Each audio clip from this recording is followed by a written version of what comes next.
देंगे, उसके बाद रौतेला जी अपना वक्तव्य देंगे और फिर हम उस पर चर्चा करेंगे, क्योंकि जो ये कार्यक्रम है, चलो मैं शुरू करता हूँ पहले। नमस्कार, स्वागत है आप सबका आज के इस उत्तराखंड विमर्श के इस खास कार्यक्रम में। ये कार्यक्रम मुख्यतः एक दूसरे को जानने, समझने और इस कोरोना के काल में जो ये समस्याएं हैं उनसे कैसे हम निपट सकते हैं, कैसे हम लोग अपना बौद्धिक विकास कर सकते हैं, वरना सब लोग अपने घरों में बैठ बैठ के कोई फ्रस्ट्रेशन में ना आ जाए, अपने आप में तनाव में ना आ जाए, उसको एक बाहर निकालने का एक इस समय का सदुपयोग भी हो जाएगा, कुछ ज्ञानवर्धन हो जाएगा। तो हमारा प्रयास ये हो रहा है उत्तराखंड विमर्श के तहत कि हम अलग अलग दिन में अलग अलग विद्वानों को बुलाएं, उनसे कुछ जानने की कोशिश करें और फिर एक चर्चा करें। इसको हम ये कह सकते हैं कि जो हम चर्चाएं पहले मोहल्लों में किया करते थे, ये जो व्हाट्सएप यूनिवर्सिटी और फेसबुक आने से पहले जो खत्म हो गई हैं चर्चाएं, लाइब्रेरीज में क्या करते थे, चाय की दुकानों में किया करते थे, उनको हमने आज तरीके से वेब के माध्यम से करने का शुरुआत किया है। तो आज चूंकि केदारनाथ आपदा का एक आज से लेकर 17 तारीख के बीच का समय माना जाता है कि केदारनाथ में आपदा आई थी, तो इन 3 दिनों में ही हम मान के चल रहे हैं कि उसकी एक वर्षगांठ है और हम आज उस वर्षगांठ पे 2 चीजें करने जा रहे हैं। एक तो जो जिन लोगों ने वहां, जिन महान आत्माओं ने जिनकी वहां जिंदगी गई है, जिसमें उनकी कोई गलती नहीं थी, वो अपना धर्म करने गए थे, अपना रोजगार करने गए थे, जिनकी जिंदगी गई है, उनके लिए शांति पाठ करेंगे। उसके बाद पीयूष रौतेला जी हमारे बीच में हैं, वो हमको डिजास्टर के बारे में जानकारी देंगे कि कैसे इससे बचा जा सकता है, सरकार क्या कर रही है और क्या किया जाना चाहिए, व्यक्तियों के तौर पर क्या किया जाना चाहिए, समाज के तौर पर क्या किया जाना चाहिए और सरकार के तौर पर किया जाना चाहिए। उसके बाद हम आपस में सवाल जवाब करके इसको जानने समझने का प्रयास करेंगे। तो मैं अनूप बहुखंडी और शिवचरण नौडियाल जी से रिक्वेस्ट करूंगा कि वो शांति पाठ 5 मिनट के अंदर समाप्त कर दें। अनूप जी और शिवचरण जी दोनों लोग अपना वीडियो ऑडियो ऑन कीजिए। अनूप आपका ऑडियो, अनूप आपका ऑडियो बंद है। अनूप माइक माइक ऑन कीजिए अनूप। हाँ ठीक।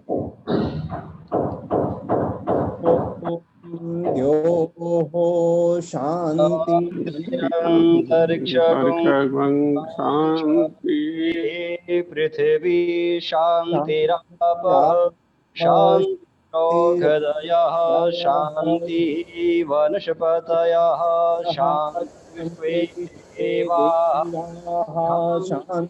शांति सर्वगुण शांति शांतिरेव शांति शांतिरेधि विश्वानि देव सवितर्दुरितानि पराशुभ यद्भद्रं तन्नया शुभ वंदे देव उमापतिं सुरगुरुं वंदे जगत्कारणं वंदे भूषणं मृगधरं वंदे पशूनां पतिं वंदे षोडशशाङ्खवहनिनयनां वंदे मुकुन्दाप्रियं वंदे वंदे शिवं शंकरं। ओम शांति शांति शांति। सभी पुण्य आत्माओं को भगवान भोलेनाथ की शरण मिले। मैं अपने इस वेद मंत्रों के द्वारा भगवान भोलेनाथ और इस भगवान भोलेनाथ के ध्यान से प्रार्थना करते हैं और हम सब उन पुण्य आत्माओं की शांति के लिए, वैसे तो सब पुण्य आत्मा हैं, ऐसे बाबा केदारनाथ जी के धाम पे जिनकी अगर मृत्यु हुई हो तो वो तो साक्षात भोलेनाथ के चरणों में है। भले हम लोगों के लिए बहुत बड़ी आपदा है और हम सब लोग उनकी पुण्य आत्मा की शांति के लिए प्रार्थना और आगे की चर्चा के लिए मैं बड़े भाई प्रेम बहुखंडी जी। धन्यवाद शिवचरण भाई। पीयूष रौतेला जी, आपसे हम उम्मीद करेंगे कि आपका माइक बंद हो गया सर। पीयूष रौतेला जी सर, आपका माइक बंद हो गया है। हाँ, मैं बाकी माइक बंद। सभी को मेरा नमस्कार। मैं पीयूष रौतेला पिछले 20 सालों से आपदा प्रबंधन विभाग में उत्तराखंड में कार्यरत हूँ। वर्तमान में अधिशासी निदेशक राज्य आपदा प्रबंधन प्राधिकरण में कार्यरत हूँ और जहाँ तक मेरे व्यक्तिगत अनुभव हैं, जितनी भी आपदाएं राज्य में अब तक घटित हुई हैं, 2013 हो, 10 हो, 12 हो या उससे पहले की हो, उसमें व्यक्तिगत रूप से मेरा इन्वॉल्वमेंट कहीं ना कहीं रहा है और वर्तमान में भी जो कोरोना का चल रहा है तो उसमें हम लोग काम कर रहे हैं। तो जहाँ तक मेरा अपना अनुभव है, आपदा को लेके हम सबको, क्योंकि हम समाज के परिप्रेक्ष्य में बात कर रहे हैं, दूसरे परिप्रेक्ष्य में, तो आपदा के बारे में आज के समय में उत्तराखंड में जो लोग रह रहे हैं वो अच्छी तरह से जानते हैं कि किस तरह की आपदाएं उनके साथ घटित हो सकती हैं, वल्नरेबिलिटी क्या है, क्या हो सकता है। परंतु कहीं ना कहीं जिस तरह का हमारा स्वभाव है, जिस तरह की हमारी आदतें रहती हैं या साइकोलॉजिकल मेकअप रहता है, हमें ये लगता है कि बुरी चीजें हमारे साथ नहीं होंगी। जो कुछ होगा वो राम सिंह के साथ होगा, श्याम सिंह के साथ होगा, पंडित जी के साथ होगा, मेरे साथ नहीं होगा। दूसरा ये है कि हम सुरक्षा को लेके, सुरक्षा हमारी आदत में सम्मिलित नहीं है।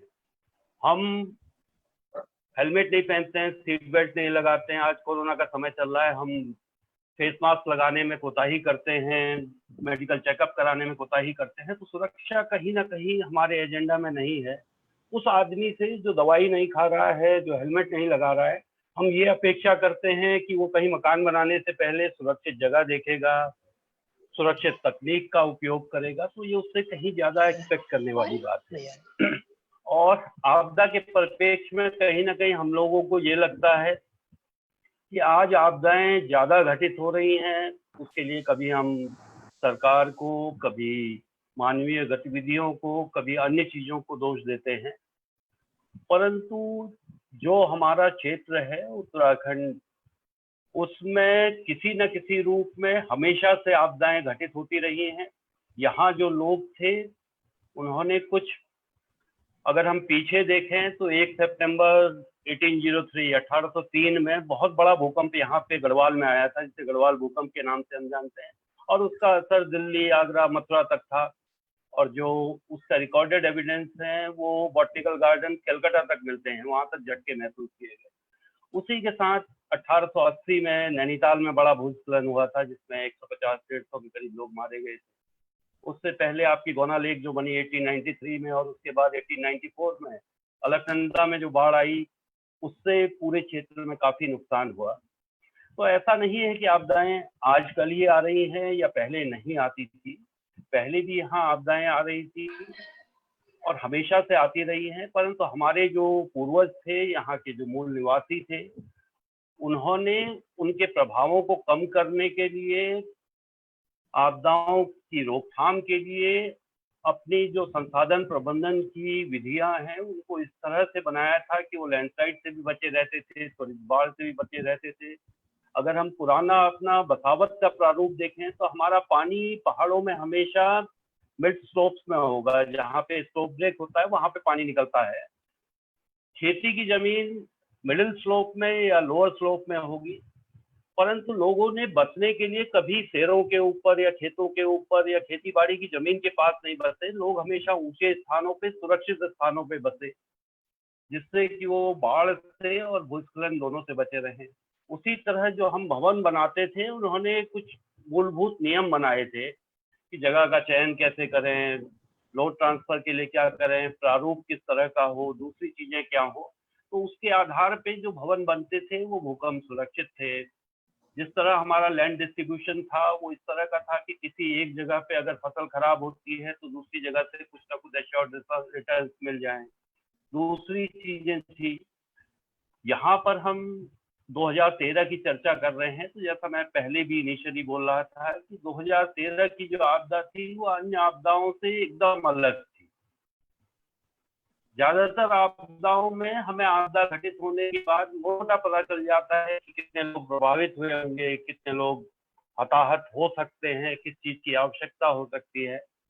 परंतु क्योंकि उस समय, जैसा अभी बाकुनी जी ने कहा कि 14 से बारिश शुरू हो गई थी, 16 की शाम को जिस समय रामबाड़ा में पुलिस की चौकी बही, उससे पहले उन्होंने कुछ मैसेज दिए थे, तो पता चल गया था कि कुछ हो गया है।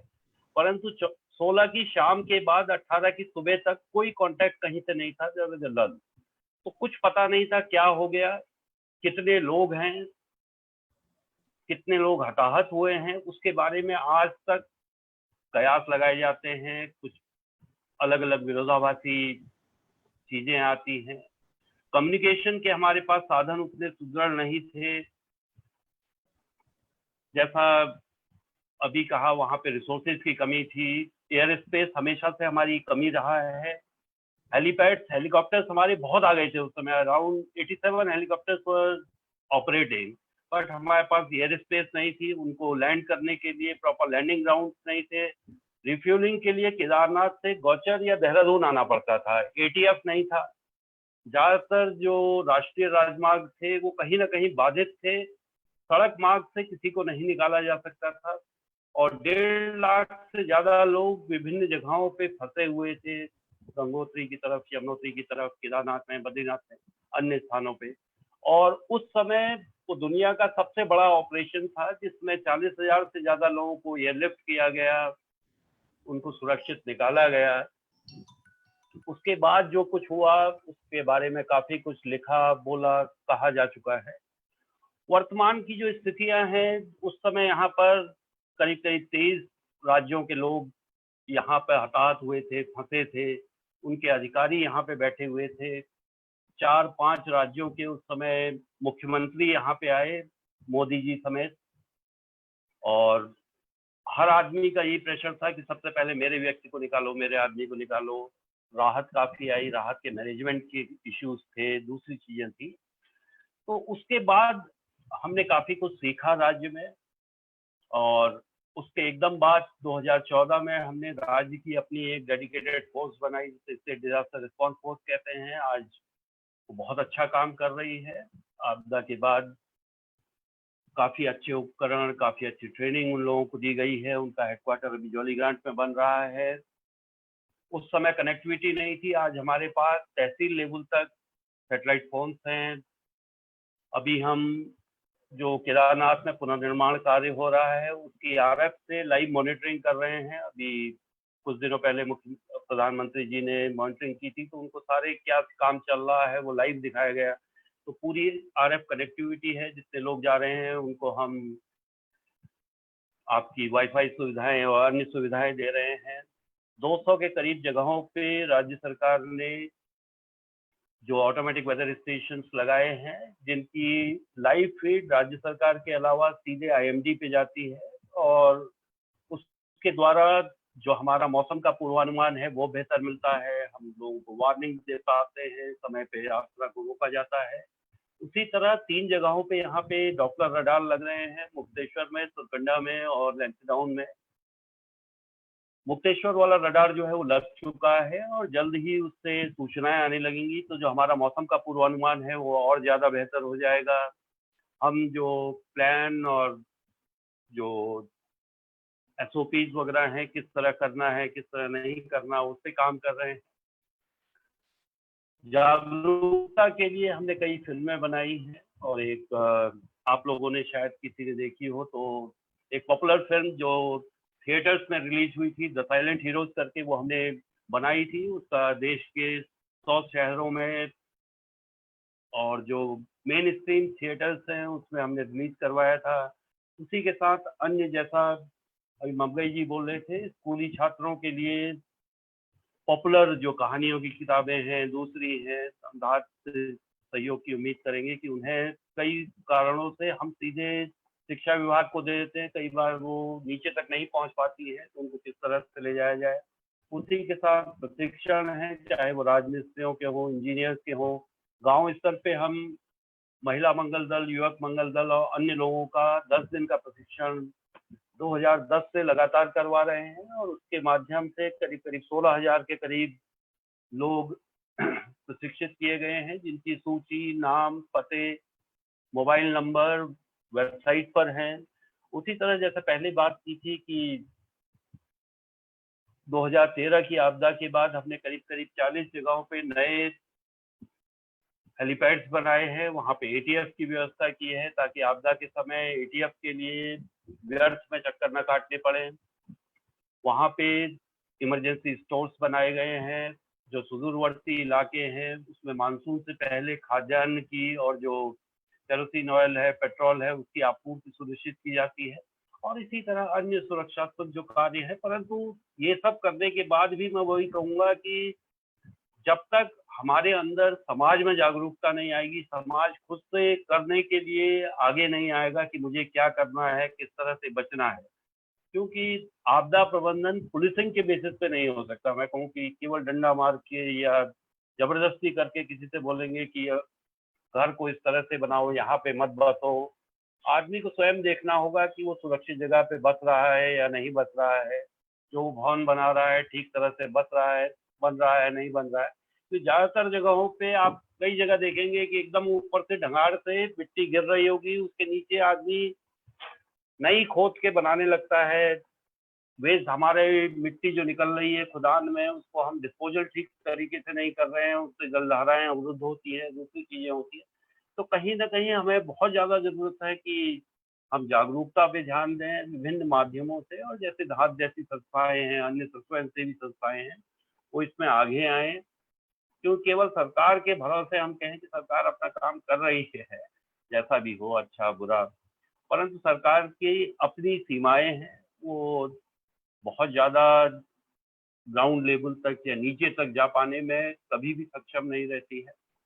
तो हम अपेक्षा करेंगे आगे की धात के साथ हम मिलके या दूसरी संस्थाओं के साथ मिलके गांव स्तर तक किस तरह से जाएं, लोगों को सुरक्षा के बारे में बताएं, उनको छोटी छोटी चीजें हैं, बहुत ज्यादा उसमें मतलब अगर मैं घर बना रहा हूँ, अगर 1 लाख रुपया लगा रहा हूँ, 1,10,000 लगा के मैं उस घर को भूकंप सुरक्षित बना सकता हूँ। परंतु कई बार हिचक रहती है, आदमी को पता नहीं होता है, या फिर उसे लगता है कि पता नहीं कितना ज्यादा पैसा लग जाएगा, कौन सी तकनीक लगेगी, कहाँ से लाऊंगा। तो उन सब के चक्कर में, और जैसा अभी हर्षमणि व्यास जी ने कहा, हमारे वहाँ हर चीज के लिए कोर्स है, परंतु जो ब्रिकलेयर्स हैं, प्लम्बिंग का आपका आईटीआई में कोर्स मिल जाएगा, दूसरे का मिल जाएगा। ब्रिकलेयर जो सबसे ज्यादा जो ये राजमिस्त्री हैं, उसको ट्रेनिंग की कोई व्यवस्था नहीं है। हम लोग भी जो ट्रेनिंग देते हैं उसमें 7 से 10 दिन तक कुछ बेसिक्स बताते हैं, परंतु जो फॉर्मल ट्रेनिंग है 6 महीने की, 7 महीने की, जहाँ से उससे सर्टिफिकेट मिल पाए, उस तरह की अभी देश में कहीं पे व्यवस्था नहीं है। एल&टी अपने संस्थान में कुछ कराता है, परंतु फॉर्मल जैसे हमारे आईआईटीज हैं, आईटीआई है या दूसरे हैं, उनमें इस तरह की व्यवस्था नहीं है, और उसकी वजह से जो हमारे नए निर्माण हो रहे हैं वो कई बार असुरक्षित रहते हैं। सरकार के जो इंजीनियरिंग कॉलेज है, कई बार हमें लगता है सिविल इंजीनियरिंग में जो है ग्रेजुएशन लेवल पे आज तक विभिन्न कारणों से भूकंप सुरक्षित निर्माण के बारे में नहीं बताया जाता। भूकंप सुरक्षित निर्माण के बारे में केवल जो पोस्ट ग्रेजुएट है, जो तो स्ट्रक्चरल इंजीनियरिंग में कर रहा है या एमई सिविल कर रहा है, वही सीख पाता है। अदरवाइज केवल शेयर फोर्सेस के लिए कैसे बिल्डिंग डिजाइन हो, ये बीटेक लेवल पे नहीं बताते हैं, चाहे वो आईआईटीज में हो, चाहे हमारे एनआईटीज में हो। केवल डेड लोड के लिए बिल्डिंग डिजाइन होती है, और इसी वजह से काफी हमारा जो नया स्टॉक है वो भूकंप असुरक्षित रह जाता है। कई बार हम जो बिल्डिंग बायलॉज हैं उनका कंप्लायंस नहीं करते हैं।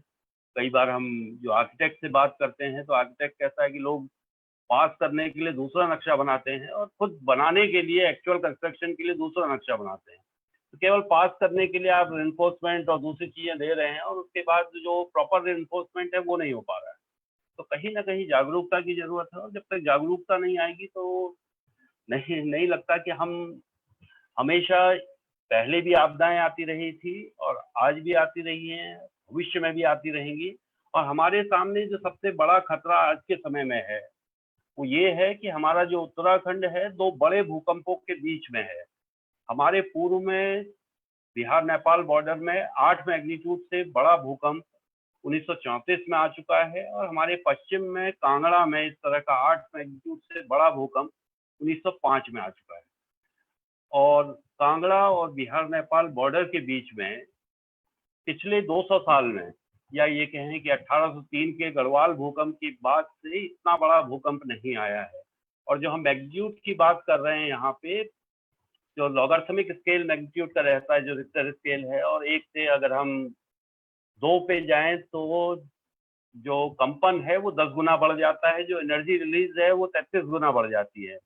तो 8 का भूकंप मतलब जितना बड़ा उत्तरकाशी या चमोली में भूकंप आया था, उससे करीब करीब 700-800 गुना ज्यादा शक्तिशाली भूकंप आने की संभावना यहाँ पे किसी भी पल है। और भूकंप में जो नुकसान होगा तो वहां पे होगा जहाँ पे ज्यादा इंफ्रास्ट्रक्चर है। पहाड़ में अपेक्षाकृत हमारा इंफ्रास्ट्रक्चर कम है, परंतु जो स्थान हमारे नीचे वाले हैं, देहरादून हमारा मेन बाउंड्री फॉल्ट और मेन फ्रंटल फॉल्ट के बीच में है, उसी तरह रामनगर हमारा ठीक मेन फ्रंटल फॉल्ट पे है, इसी तरह हल्द्वानी मेन फ्रंटल फॉल्ट के ऊपर पड़ता है। तो ये सब इलाके जिनमें आबादी बहुत ज्यादा है, आबादी का घनत्व तो बहुत ज्यादा है, उधम सिंह नगर है, देहरादून है, हरिद्वार है, ये खतरे की जद में है। और जैसा कि 2001 के भुज भूकंप में हमने देखा, भूकंप का अभिकेंद्र भुज में था, परंतु मेजर नुकसान जो हुआ वहां से 200 किलोमीटर दूर अहमदाबाद में हुआ। और हमारे राज्य में कोई भी स्थान अगर एरियली हम देखें, हवाई उससे देखें, तो 200 किलोमीटर से ज्यादा नहीं है। तो हमें भविष्य के लिए तैयार रहने की जरूरत है। उस आपदा में हम किस तरह से काम करेंगे, उसके प्रभावों को रोकने के लिए क्या किया जा सकता है, उस पर मंथन करने की जरूरत है। अदरवाइज हम कम से कम 10-20 साल का जो विकास है, एक झटके में हमारा, एक पल में, मतलब आपकी 10-20 सेकंड की धरती हिलने में वो सारा विकास का हमारा चौपट हो जाएगा, पीछे चला जाएगा, आर्थिक सामाजिक नुकसान होगा, मानव शक्ति का नुकसान होगा। तो उसके लिए हमें तैयार रहने की आवश्यकता है। अभी वर्तमान में मेरा इतना ही कहना है। ओवर टू अनूप जी, पाखंडी साहब। इसके बाद सवाल होंगे तो तब आपको हम ले लेंगे। धन्यवाद सर। अवश्य अवश्य जी। तन्मय मंगाई, तन्मय सुन रहे हैं? तन्मय। प्रेम जी, थोड़ा समय का भी थोड़ी सी वो कर दीजिए, प्रतिबंध। हाँ, वो तो करेंगे अब इसके बाद। समय। हाँ। तन्मय, आपका जो अनुभव रहा है वहां पर भूकंप के बाद सामाजिक तौर पर, रौतेला जी ने तो बताया जो टेक्निकल था। आपका माइक बंद है। ओके, अभी ठीक है? अब आ रहा है? अब आ रहा है? हाँ, आ रहा है। हाँ, ठीक है। तो बस मेरा अनुभव हम सबका साझा अनुभव है, मेरा, जीवाल जी का, अभ्यास जी का, आपका। लेकिन बस इस पे एंट्री थोड़ी सी, जब जिस दिन आपदा आई उसके बाद एक सामाजिक संस्था होने के नाते हम पर प्रेशर था कि मतलब जिसे कहता है कि हम क्या कर रहे हैं, हमको समझ ही नहीं आता। हम लोगों ने पहली बार इतना बड़ा स्केल, खैर राहत कार्य सब करने लगे। हम लोग भी अपना सामान वामान लेकर के 1 जुलाई के आसपास पहली खेप लेकर के पहुंचे थे। और मैं आपदाओं को, जब आपने इसका जो इशू रखा हुआ आज के टॉपिक का कि आपदाएं वो आज कैसे रेलेवेंट है और आज की जो कोविड की आपदा है हम उसमें उसको कैसे देख सकते हैं, मैं उस विषय पर बात रखूंगा। तो मेरा वो जो शुरू का राहत कार्य का अनुभव 1 महीने का, जब क्राइसिस पीरियड था, जब पैनिक था समाज में, जब डर था समाज में, उसको मैं आप कोरिलेट कर पाता हूँ जो आज की तारीख की पोजीशन। आज की तारीख की पोजीशन पूरे वर्ल्ड लेवल की है, इसका पेंडेमिक, इसका स्केल बड़ा है, उसका स्केल एक खास एरिया में। लेकिन आप देखेंगे कि जो मनुष्य का स्वभाव है, उस जिस जो आपदाओं के शिकार हैं, चाहे आज हम सब कोविड के एक मेंटल ट्रॉमा से गुजर रहे हैं कि इतने संक्रमित हो गए, इतने डेथ हो गए, वैसे वो उस दौर में उस क्षेत्र के लोग देख रहे थे। तो मैं उस क्षेत्र में हम जब जाते थे तो हम एक मुझे बड़ा विचित्र अनुभव कई बार होता था कि लोग सामान को खींच रहे हैं, हमारी गाड़ियों से सामान को लूटने की कोशिश हुई। ये भी कहना गलत शब्द हुआ, बट ऐसा भी हुआ। कई बार लोग हमारे पीछे दौड़े सामान को लेने के लिए। कई बार हम जिसको देने जा रहे थे उसको नहीं दे पाया, किसी और को मिल गया। हम सामान का डिस्ट्रीब्यूशन करते, कई लोगों ने हमसे बोला था यार तुम वहां नहीं जा रहे हो जहाँ गलत है। तो जो आपदाओं की जो अफरा तफरी है, आपदाओं में 2 चरित्र मुख्यतः मैं मानता हूँ एक्सट्रीम निकल के आते हैं। या तो कोई बहुत भले मानुस होते हैं जो मदद करने के लिए आते हैं, लेकिन जो दूसरा साइड निकल के आता है कि बहुत खराब चीजें भी देखने को मिलती है। क्योंकि मनुष्य के पास जब संकट आता है, वो मुसीबत में होता है, तो उसके कैरेक्टर में कई बार गिरावट आती है। तो जो इस बार का जो माइग्रेंट क्राइसिस हुआ पूरे कोविड-19 में, मैं उसको कई बार उससे कोरिलेट करता हूँ। मैं महसूस करता हूँ कि यार हम लोग कई बार उनसे नाराज होते हैं जो छीन रहे हैं सामान को और अपने घरों को पैदल लौट गए। लेकिन अगर आप कोई भी दुनिया में एपिडेमियोलॉजिस्ट है जो आपदाओं का अध्ययन करते हैं और जो रतन जी बता पाएंगे, वो बताइए कि मनुष्य के स्वभाव में भी एक बड़ा परिवर्तन आता है संकट। किसी के सामने मृत्यु खड़े हो जाए, किसी के सामने बड़ा संकट है, तो वो एक दौर दिखा। तो मुझे लगता है कि आज की तारीख में अगर उस समय की कोई सामाजिक अध्ययन हो तो हमें बता सकता है कि जो कुछ हमारे सामने घट रहा है ये दुनिया की सभी आपदाओं के समय पे मनुष्य के स्वभाव में एक तरह का खास ट्रेंड देखने को मिलता है। खैर, ये तो रही एक राहत कार्य वाली बात। राहत कार्य में धात की तरफ से इनिशिएटिव हम लोग देखेंगे और लगभग हम लोगों ने 1-2 महीने के अंदर 1200 बैग हम लोगों ने राशन के डिस्ट्रीब्यूट किए। और एक डिजाइन हुआ कि पब्लिक से अपील करें, क्योंकि धात प्योरली पब्लिक फंडेड ऑर्गेनाइजेशन है शुरू से। हम लोगों ने लोगों से अपील करी और व्हाट्सएप मैसेज भेजे और सबसे कहा कि भाई आए। और जैसा कि हमेशा धात के साथ रहा है कि लोगों ने उस पर भरोसा किया और काफी बड़ी संख्या में लोग निकल के।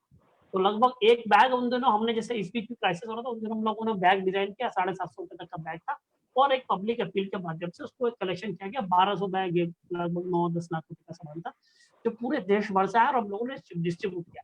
वो तो एक सिंपल मैकेनिज्म था, लेकिन उस दिन भी फिर हमको जो महसूस हो रहा था वहां पर भी और आज की तारीख में कोविड में भी वही समस्या है।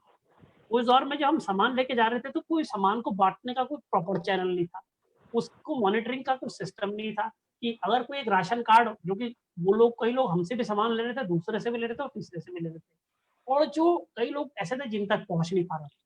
जब रिजल्ट आके वहाँ कितना बड़ा मैनेजमेंट क्राइसिस था, वही कोविड के टाइम पर भी हुआ। हम लोग खुद खाना बांटने के लिए 1-2 बार निकले, लेकिन संकट यह है कि डबल ट्रिपल हो रहा है। एक ही चौकी में लोग 500 लोग खाना भी ले आ रहे हैं, 300 लोगों को और भी ले आ रहे हैं। तो वही जो आपदाओं के समय का जो मैनेजमेंट है ना, जो एडमिनिस्ट्रेटिव मैनेजमेंट है, वो मुझे लैप्सेशन तब भी नजर आया और 7 साल बाद इस दौर में फिर से नजर आया। एक कोई सेंट्रल अथॉरिटी जो आने वाली तमाम हेल्प्स को गाइड करके सही जगह पहुंचा सके।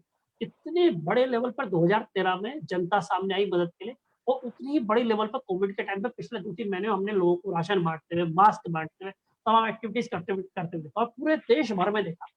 और मुझे लगता है कि जितना गवर्नमेंट ने किया उसका एक बहुत बड़ा हिस्सा जनता ने किया। इसके कारण क्राइसिस भूख का नहीं फैला, मतलब एक बहुत बड़ा पब्लिक सपोर्ट जनरेट हुआ। लेकिन यहाँ पर भी उसका सिस्टमाइजेशन नहीं था, इसलिए लोग पैदल लौटे, इसीलिए लोगों को खाने का क्राइसिस हुआ, इसलिए लोग पटरी पे लेट गए। तो वही एक सिस्टम है। तो जो मुझको लगता है कि जो सोसाइटी का और गवर्नमेंट का जो कोऑर्डिनेशन होना चाहिए किसी भी आपदा के टाइम क्राइसिस का, उसकी कोई एक खास बॉडी होनी चाहिए। पीयूष जी का तो टेक्निकल एक रहा, उनसे उन दोनों मिले, लेकिन उनकी सीमाएं टेक्निकल और उस तरह के अलग। लेकिन जो जनता और सरकार के पीछे कोऑर्डिनेशन है उसका होना बहुत जरूरी है। और जो मेरे को, मैं बहुत दावे से नहीं कहूँगा, पर मेरे को केरल और उड़ीसा का मैंने जितना बहुत भी पढ़ा है, वहाँ इस तरह के मजबूत सिस्टम है जो सरकार और ऐसी सामाजिक संस्थाओं के बीच में एग्जिस्ट करते हैं। इसलिए वो बड़ी बड़ी आपदाओं में आम जनता का सपोर्ट भी जनरेट करते हैं और गवर्नमेंट की मशीनरी भी साथ में रहती है। यहाँ हमारे यहाँ गवर्नमेंट की मशीनरी अलग लाइन पे चलती है और जनता अलग लाइन पे चलती है। तो वो एक जो गैप रहा उसने इसकी हैंडलिंग की दिक्कतें दोनों टाइम पर मुझे सेम नजर आई। तब भी उतना ही केओस था, अभी भी मतलब मोर और लेस उतना ही केओस था। मैं उसको बहुत अच्छे नंबर दूंगा, जबकि इस बार तो स्थितियां कंपैरेटिवली अलग तरह से।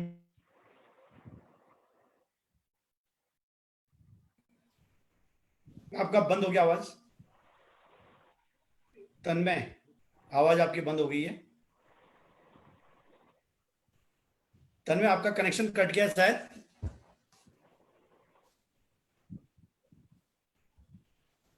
तन्मय, जब तक तन्मय का कनेक्शन जुड़ता है तो विजय जुयाल जी हमारे बीच में हैं, जो आपदा के इमीडिएट बाद वहां गए थे और बहुत बढ़िया उन्होंने काम किया है। विजय जी, आपका क्या अनुभव है? जुयाल जी, और मेरे ख्याल से जुयाल जी ने जितना काम वहां किया है वो कहीं से भी, मतलब पद्मश्री के हकदार होने चाहिए थे इस, अगर हम उनको सच से ढंग से लॉबी कर पाते तो। जुयाल जी, आप अपना माइक को खोलिए, वो रखा, आपका बंद हो रखा है माइक बंद हो रखा है आपका, माइक खोलिए, म्यूट हो रखा है।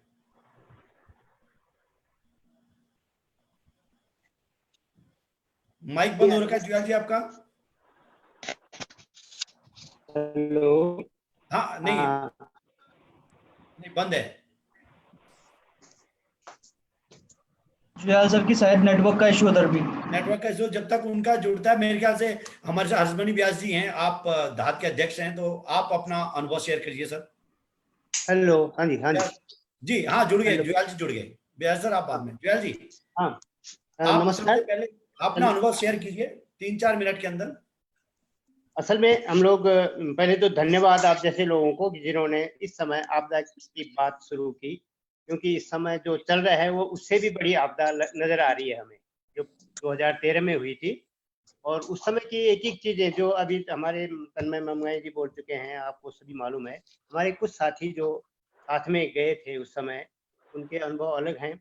हम लोगों ने जैसे नागजई से लेकर बरबसी, केदार, डडोली, लमगौड़ी, देवली, भड़ेग्राम, जहाँ पे सबसे ज्यादा आप वो हुई थी, कैजुअलिटी हुई थी, लोहारा, लुहानी, रुद्रपुर और त्यूड़ी, कविल्ठा साइड के, करोखी, उखीमठ, उसाड़ा, पठाली, इन सब गाँव में एक एक गाँव की जो मैं सामने उनकी पिक्चर देखता हूँ, उन बहनों की, छोटी छोटी लड़कियां जो 20-22 साल की थी, वीडियो सब सामने हम घर घर गाँव देख रहे थे, घर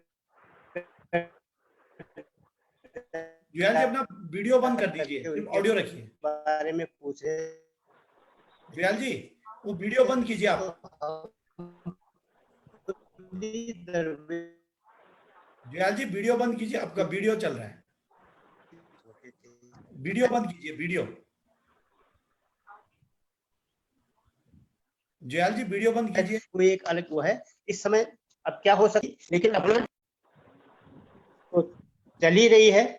उन सभी आत्माओं को जो उस समय पर लोग चले गए थे, उनको तो अब हम खाली श्रद्धांजलि दे सकते हैं। लेकिन अभी क्या हो सकता है, यही है सोचने की बात, क्योंकि सरकार कर रही है। अभी जो मैं देख रहा हूँ इस समय का भी, कि कहीं राशन जा रहा है, कहीं नहीं जा रहा है, व्यवस्थाएं आज की तारीख में भी, जबकि उस समय बहुत बड़े सबक लेने की बात थी, वो हमने ली भी होंगे, कुछ लोगों ने लिए हैं। लेकिन आज की सरकार में जो हो रहा है, मुझे लगता है कि सरकार ने अभी भी सबक नहीं लिया है उसका।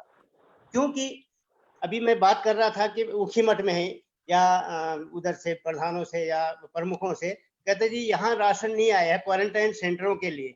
लेकिन वही मैं इधर एकेश्वर ब्लॉक में पूछ रहा था, पोखरा ब्लॉक में, अपने पौड़ी जिले में, यहाँ बोल रहे सब जगह राशन आया है। तो ये क्या है?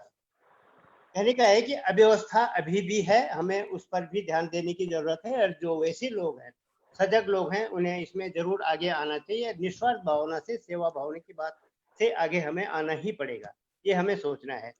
बाकी वहाँ के अनुभव तो क्या कह सकते हैं, वो नज़ारे अभी भी याद आते हैं, जब वो 20-22 साल की बच्चियां हमारी विधवा हैं, और आज की तारीख में भी अंकल जी बार बार फोन करके छोटी छोटी मुसीबतों के लिए मतलब सामने रखते हैं। हालांकि हम करें न करें वो बात अलग है, लेकिन वो अपने वो मुसीबतें हैं या जो भी छोटी मोटी परेशानी है, वो तो सामने आज की तारीख में भी मतलब बड़े उससे सामने रखती है कि हाँ भाई, क्या पता यहाँ से कुछ सोल्यूशन मिले। तो दाद ने एक बहुत अच्छा स्थान यहाँ पे बनाया है, और हम लोग उसके अभी भी साथ में हैं। मतलब कोशिश करते हैं कि हमसे जो जितना हो सकता है हम करेंगे, ये हम लोग आज भी देख रहे हैं। बाकी जैसे अपनी बात करूंगा मैं शादियों की, तो अगर शादियां जैसे हम लोग करवा रहे हैं, तो ये भी एक मतलब अकस्मात ही हुआ था कि भाई शादियां वाली जो बात थी, तो उसमें भी हम लोग आराम से कर रहे हैं। क्योंकि अगर मन साफ है आपका, तो कोई भी काम आप आराम से कर सकते हैं, समाज सेवा वाला। उसके लिए आपको धन की आवश्यकता, ऐसे रोड ही नहीं आएगी धन की आवश्यकता। मैं ये समझ, जैसे दाद ने भी उस समय 35-40 लाख रुपए इकट्ठा करा था और दिया है, मतलब घर घर जा करके जैसे भी दिया है। तो आज की तारीख में भी जैसे मैं भी शादियों की बात करता हूँ, तो वो पता नहीं कहाँ से कैसे होती है व्यवस्था, में हाँ बोलता हूँ।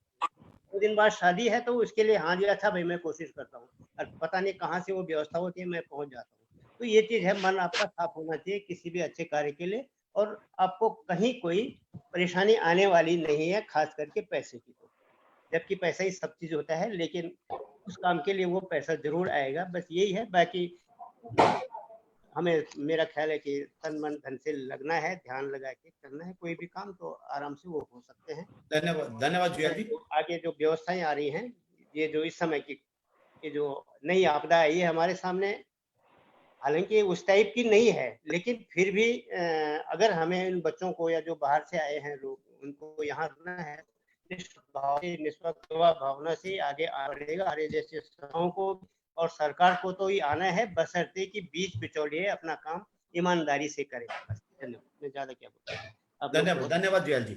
हर्षमणि व्यास जी। प्रेम भाई सॉरी यार, वो यार मेरा गड़बड़ हो गया, कोई बात सिग्नल नहीं, की दिक्कत हो रही थी। अभी आपसे दोबारा बात आएंगे, आपके पास आएंगे। कोई बात, ठीक ठीक है, हर्षमणि व्यास जी। सुनूंगा मैं। सर, व्यास सर, हर्षमणि व्यास सर।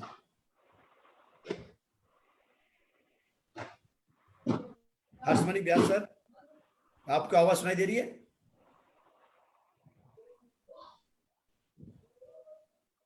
तन्मय, जब तक व्यास हाँ। आते हैं तब तक आप अपनी बात को तुरंत 2 मिनट के अंदर कंटिन्यू खत्म हाँ करो।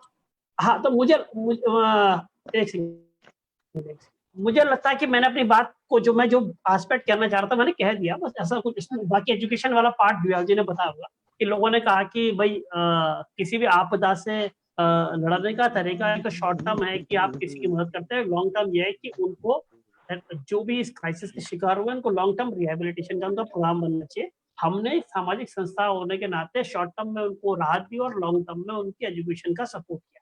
हम इस कोविड क्राइसिस में भी ऐसी उम्मीद करते हैं कि जो भी लोग संकट में जिनकी नौकरियां छूटी हैं उनको शॉर्ट टर्म में पहले तो इंसेंटिवाइज किया जाना चाहिए, उनको सपोर्ट किया जाना चाहिए और लॉन्ग टर्म में उनके रिहेबिलिटेशन के प्रोग्राम के साथ सरकार को और समाज को सामने आना चाहिए। और मेरा पॉइंट बस जो सारी बातों में एक ही है, मैं फिनिश करूँ, आपदाओं का जो सरकार और जो कोऑर्डिनेशन है वो एक बहुत बड़ी धुरी है। समाज की इतनी बड़ी शक्ति का इस्तेमाल सही तरीके से नहीं हो पाता, इसके बारे में शासन को सीरियसली सोचना चाहिए।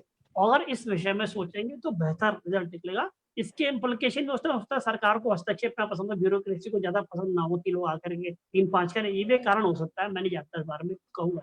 पर 2 ये पॉइंट है, एक लॉन्ग टर्म रिहेबिलिटेशन पे काम करना चाहिए और शॉर्ट टर्म तुरंत जो भी क्राइसिस के शिकार है उनकी मदद की तरफ काम किया जाना चाहिए। मेरा पॉइंट यहाँ धन्यवाद। हर्षमणि व्यास सर, हर्षमणि व्यास सर, सुनाई दे रहा आपको? जी जी जी सर, आप इंजीनियर भी हैं और आपने पिछले कई साल तक धात जैसी सामाजिक संस्था का नेतृत्व किया है। मैं आपसे दो चीजें जानना चाहूंगा, इंजीनियरिंग के पर्सपेक्टिव से और सामाजिक आंदोलन के पर्सपेक्टिव से। उत्तराखंड ने या समाज ने क्या सीखा है केदारनाथ आपदा से, दोनों एंगल से?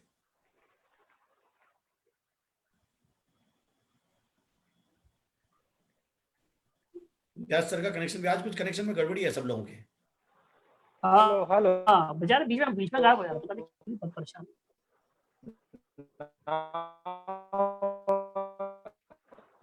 व्यास सर, आवाज नहीं कट रही आपकी।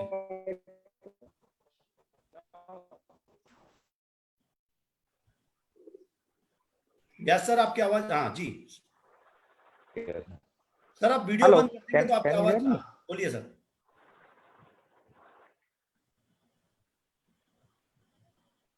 हेलो सर हर्षमणि व्यास सर, आप अपना वीडियो बंद कीजिए, सिर्फ ऑडियो पे आइए।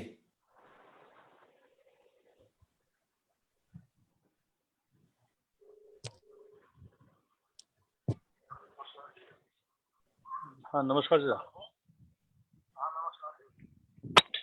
हाँ नमस्कार।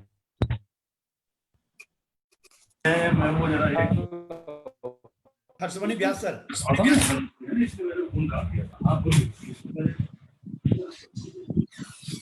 बाकी लोग अपना वीडियो अपना ऑडियो बंद कर दें, प्ले माइक बंद कर दें। अगर व्यास जी को तब तक उसमें वो हो रही है, किसी और को तब तक वो कर दीजिए। हाँ, मैं सोच रहा हूँ कि एक बार जुड़ गए व्यास सर।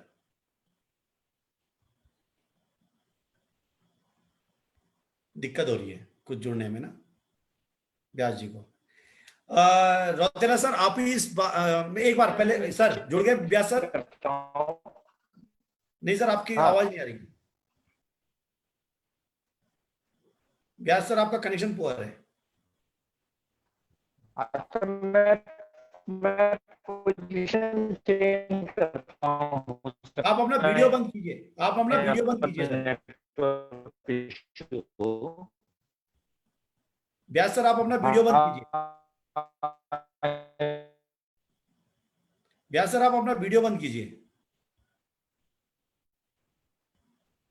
तब तक किसी का कोई प्रश्न हो तो वो एक बार पैनल से तब जी एक बार जरा सबको कर लीजिए, और कोई बोलना चाहता है। और मेरे ख्याल से सवाल हो गया, पैनल 4-5 ही लोगों का था, बाकी लोग तो सवाल कुछ होंगे तो फिर रौतेला जी उसका जवाब दे देंगे। हाँ okay, now I am connected sir. Please can I start? जी यस सर। नमस्कार, सॉरी फॉर द डिले। दरअसल जिस समय ये केदारनाथ आपदा आई मैं धाद का केंद्रीय अध्यक्ष तो था ही था, लेकिन उसके अलावा मेरे पास एक और जिम्मेदारी थी। मैं ओएनजीसी की एक एडवेंचर विंग है, ओएनजीसी हिमालयन एसोसिएशन, उसका भी अध्यक्ष था। और हम एडवेंचर एक्टिविटीज करते रहते थे, high altitude trekking, mountaineering, ice skating वगैरह, ये सब एक ऑल इंडिया लेवल पे हम लोग करते थे। तो जैसे ही आपदा आई उसके 3 दिन बाद ही हमारी टीम प्रोसीड करी हमने गुप्तकाशी के लिए। और उस समय क्योंकि ये मार्ग इधर से बंद था, तो तिलवाड़ा होते हुए हम तीसरे दिन गुप्तकाशी पहुंच गए थे।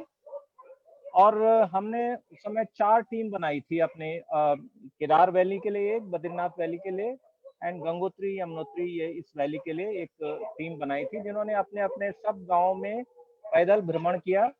और गौरी गांव तक, इधर त्रिजुगी नारायण ऊपर, नीचे इधर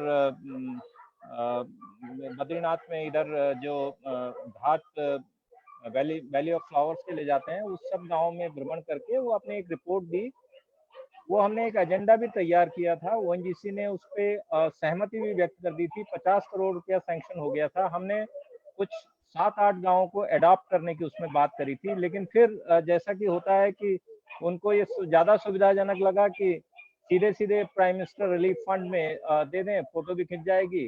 तो जो हमारा मकसद था कि हम ग्राउंड पे कुछ कर सकें, वो सब नहीं हो पाया। लेकिन उससे हमें, उस एक्सपीरियंस से बहुत कुछ सीखने को मिला। हेलो हेलो हेलो जी, बोलिए सर, बोलिए बोलिए। आवाज आ रही है आपकी? आपको क्या आवाज आ रही है? अच्छा।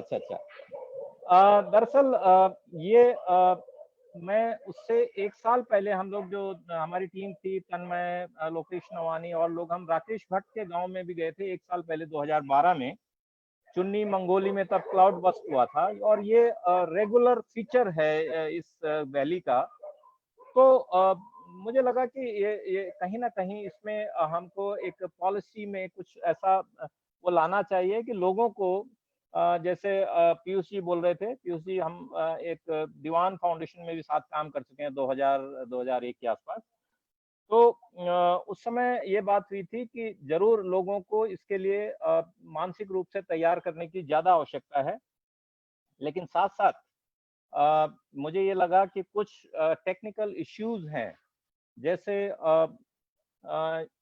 नॉर्मली क्या होता है कि सड़कों का जो सर्वे होता है, उसमें कुछ मापदंड थे जो गवर्नमेंट साइड से भी, कि रिवर से 100 मीटर कम से कम ये दूरी, उससे पहले, मतलब उसमें रोड उससे नजदीक नहीं होनी चाहिए। लेकिन जो पैदल रास्ते थे पहले पुराने जमाने में, हमारे इंजीनियरों ने सरल एक रास्ता लिया कि उन्हीं को आगे बढ़ा दिया और वहीं पर रोड ले गए। लेकिन हुआ क्या कि प्रकृति तो अपना उस तरह से एक, जब हमने उसको ब्लॉक करना चालू किया, तो ये सब कहीं ना कहीं ये किसी रूप में उभर के सामने आता है।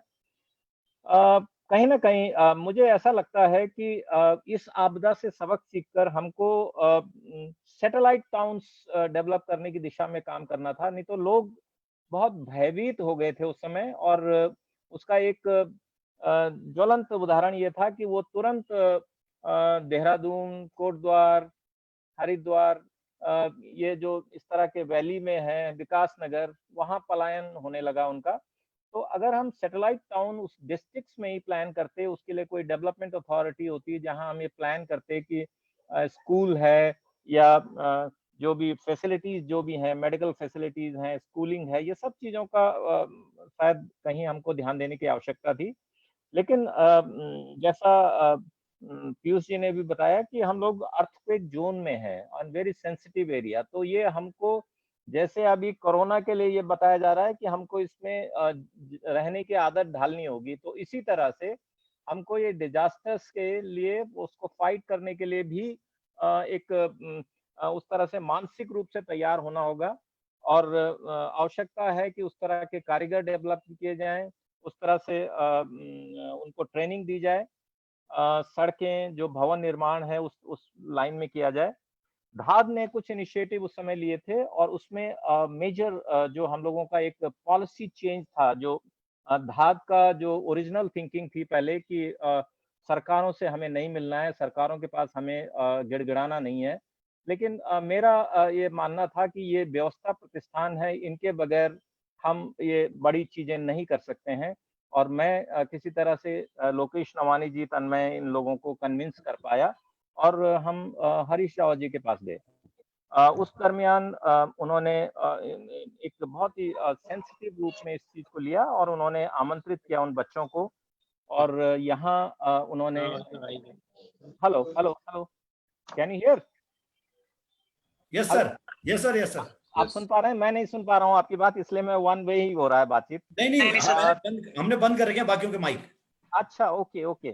जी। तो वो 5 करोड़ का रिवॉल्विंग फंड लिया और उन्होंने व्यक्तिगत रूप से बहुत ही इंटरेस्ट लिया था। उनकी मिसेज ने, उनके बेटे ने, और अग्रवाल धर्मशाला में जब हमने उनके महिलाओं को और बच्चों को ठहराया था, तो एक बहुत सुंदर एक उनको एक प्लेटफॉर्म, और बच्चों को भी लगा कि वास्तव में सरकारें भी मतलब इस तरफ ध्यान दे रही हैं। बहुत सारे लोगों ने अडॉप्ट करने की, गाँव को अडॉप्ट करने की बात करी थी, लेकिन जब हम आने वाले वर्षों में गए तो ऐसा कुछ नहीं था। कोई भी विलेज किसी ने कोई अडॉप्ट नहीं किया था, कोई भी कार्य नहीं हो रहे थे। एक धाद ही थी जो अगले 5 वर्षों तक लगातार इस दिशा में काम करते रही। और केवल बच्चों की एजुकेशन के बारे में नहीं, उसमें विधवाओं के लिए, जो विधवाओं के साथ जब हम लोगों ने उनसे बातचीत आरंभ की, तो उन्होंने, उनका हमेशा ये था कि हमको पैसे देने के बजाय स्वावलंबी बनाइए। और तब ये जन सुनवाइयों का कार्यक्रम शुरू हुआ, जिसमें फ्रेंड्स ऑफ हिमालय की बड़ी भूमिका थी और उन्होंने ये कॉन्सेप्ट पे कई जन सुनवाइयाँ हुई। मुझे याद है कि मैं सुबह दिल्ली से चला और रात 8 बजे देहरादून पहुंचा और 9 बजे जुयाल जी का फोन आया कि कल सुबह 10 बजे आपको ऊखीमठ पहुंचना है। एंड जुयाल जी की बात हम टाल नहीं सकते थे।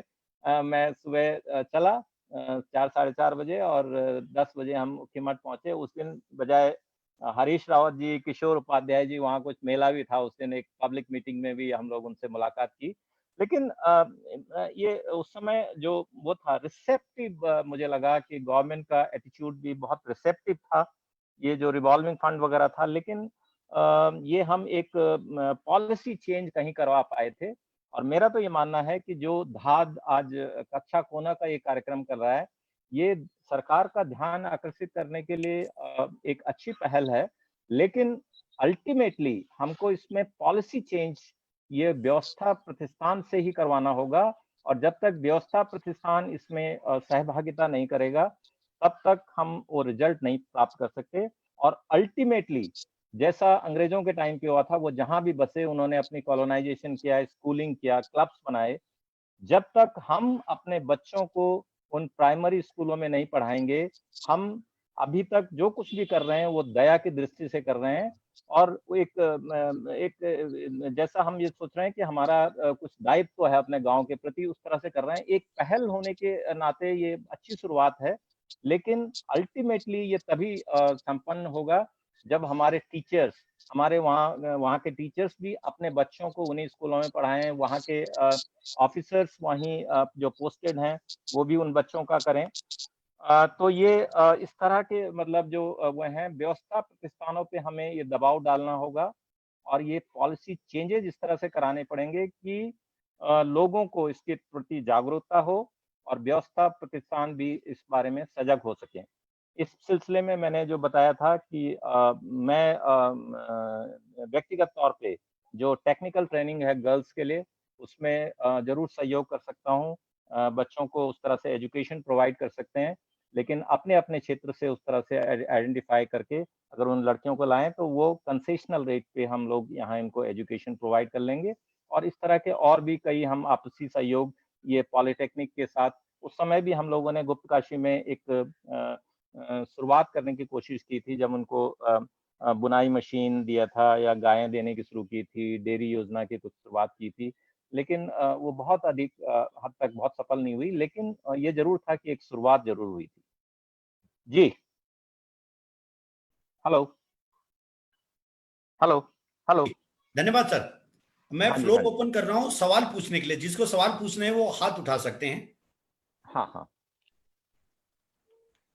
सवाल पूछने हो तो आप अपने सवाल तय कर लीजिए। तब तक मैं किशोर भाई साहब से रिक्वेस्ट करूंगा कि वो अपनी बात रखें। उसके जी पहले जी राउंड में, फिर दूसरा राउंड बाद में आएगा। और बाकी लोग अपना हाथ उठा दें जिनको वो करना। उसमें एक साइड में लिखा हुआ है रिएक्शन, उस पर रिएक्शन करके पता चल जाएगा हमें कि सवाल आपका है। जी भाई साहब, किशोर भाई साहब। जी धन्यवाद प्रेम जी। और मैं जितने भी साथियों ने हमारी अभी ये बातें रखी हैं, सबसे पहले तो हमने श्रद्धांजलि दे दी जो भी उस आपदा में दिवंगत हुए, जिनको नुकसान हुआ। बहुत बड़ी आपदा थी। मैं ज्यादा समय नहीं लूंगा, लेकिन 2-3 चीजें मैं कहना चाहता हूं इसमें। आप हमको पहले ये तो तय करना पड़ेगा कि आपदा है क्या। एक व्यक्ति मान लीजिए गाड़ी से जा रहा है, तब चाहे वो छोटी गाड़ी से जा रहा है और तब चाहे बड़ी गाड़ी से जा रहा है, बस भी गिरती हैं। और रोज मेरे ख्याल से हमारे यहाँ उत्तराखंड में ऐसा कोई दिन नहीं होता है जब कोई कार या कोई टैक्सी गिरती नहीं है। जाओ गाना सुनो। तो ये थोड़ा माइक बंद कर लें जरा, किसका है वो माइक खुला हुआ है। तो सबसे पहले अगर जो भी व्यक्ति उसमें हताहत हो जाता है, उसके लिए तो वो सबसे बड़ी आपदा है। हमारी यहाँ आपदा का कॉन्सेप्ट ये है कि जब तक 100, 200, 500, 1000 लोग न मरे तब तक हम उसको आपदा मानते ही नहीं। आपदा में जितनी भी गाड़ियां, कोई बस गिरी तो उसमें जो 70% लोग तो दहशत और उनके शरीर में पीने की पानी की कमी हो जाती है। उसकी वजह से उनको ज्यादा करके लोग जो हैं वो उनकी जान जो है वो चली जाती है। हमने आप ये देखिए, कोई ये पहली बार नहीं हो रहा है और हम अधिकतर उसी बैकग्राउंड के लोग हैं। ये किसी का म्यूजिक खुला हुआ है, पता नहीं बच्चे की आवाज आ रही पीछे, वो अपना माइक बंद कर दें प्लीज। देखिए बेला, ये कोई बच्चे की आवाज आ रही है। आप देखिए बेला कुची का तो इतना बड़ा जो है वो कितने गाने जो है उस पर बने। मेरा जो फर्स्ट हैंड जो एक्सपीरियंस रहा, आप उत्तरकाशी का भूकंप देखिए, चमोली का भूकंप देखिए, और जिस क्षेत्र में मैं काम करता था उत्तर प्रदेश में, अमेठी और उसके आसपास में, वहां तो हर बार बरसात में जो है हमेशा ही बाढ़ आती थी और उसमें 10, 20, 50 लोग मारे जाते थे। पर्वतीय क्षेत्र के लिए आपने प्रेम बौखंडी जी और साथियों, आपने एक बात सुनी होगी, बल पागो बल बासो और पुलक उनासो। हम लोग तो पैदा, मैं और मेरी माँ जिंदा बच गई। अब तो खैर थोड़ा बहुत हॉस्पिटल हो गए हैं। आपको पता गांव में कैसे जो है बच्चे पैदा होते थे? जहाँ भैंसे होती थी वहां जो है वो सूली को रखा जाता था और उसमें 5 दिन तक जो है धुआं लगाया जाता था। तो मैं तो भाई बड़ा सौभाग्यशाली हूँ कि मेरी माँ भी बच गई और मैं भी बच गया। हर क्षण आप अगर अभी देखेंगे, अब क्योंकि धान की रोपाई होगी तो आपको 10-5 केस जो हैं सांप के काटने के आपको। और अभी एक बच्ची जो है वो जो हमारा क्वारंटाइन सेंटर था उसमें एक बच्ची को, 6 साल की बच्ची को जो है वो सांप ने काट लिया। तो हमारा पर्वतीय क्षेत्र का हर क्षण तो आपदाओं से घिरा हुआ है। जो मैं कहना चाहता हूँ, मैं ये कहना चाहता हूँ कि हमारे पास, मैं अभी रौतेला जी की बात सुन रहा था, उन्होंने बहुत अच्छी, क्योंकि उनका लंबा अनुभव है। सबसे पहली बात तो ये है कि उस समय जब 13 की आपदा आई तो हमारा जो व्यवस्था है, जो शासन है, जो प्रशासन है, उसमें हमारा विश्वास क्यों नहीं जम पा रहा है?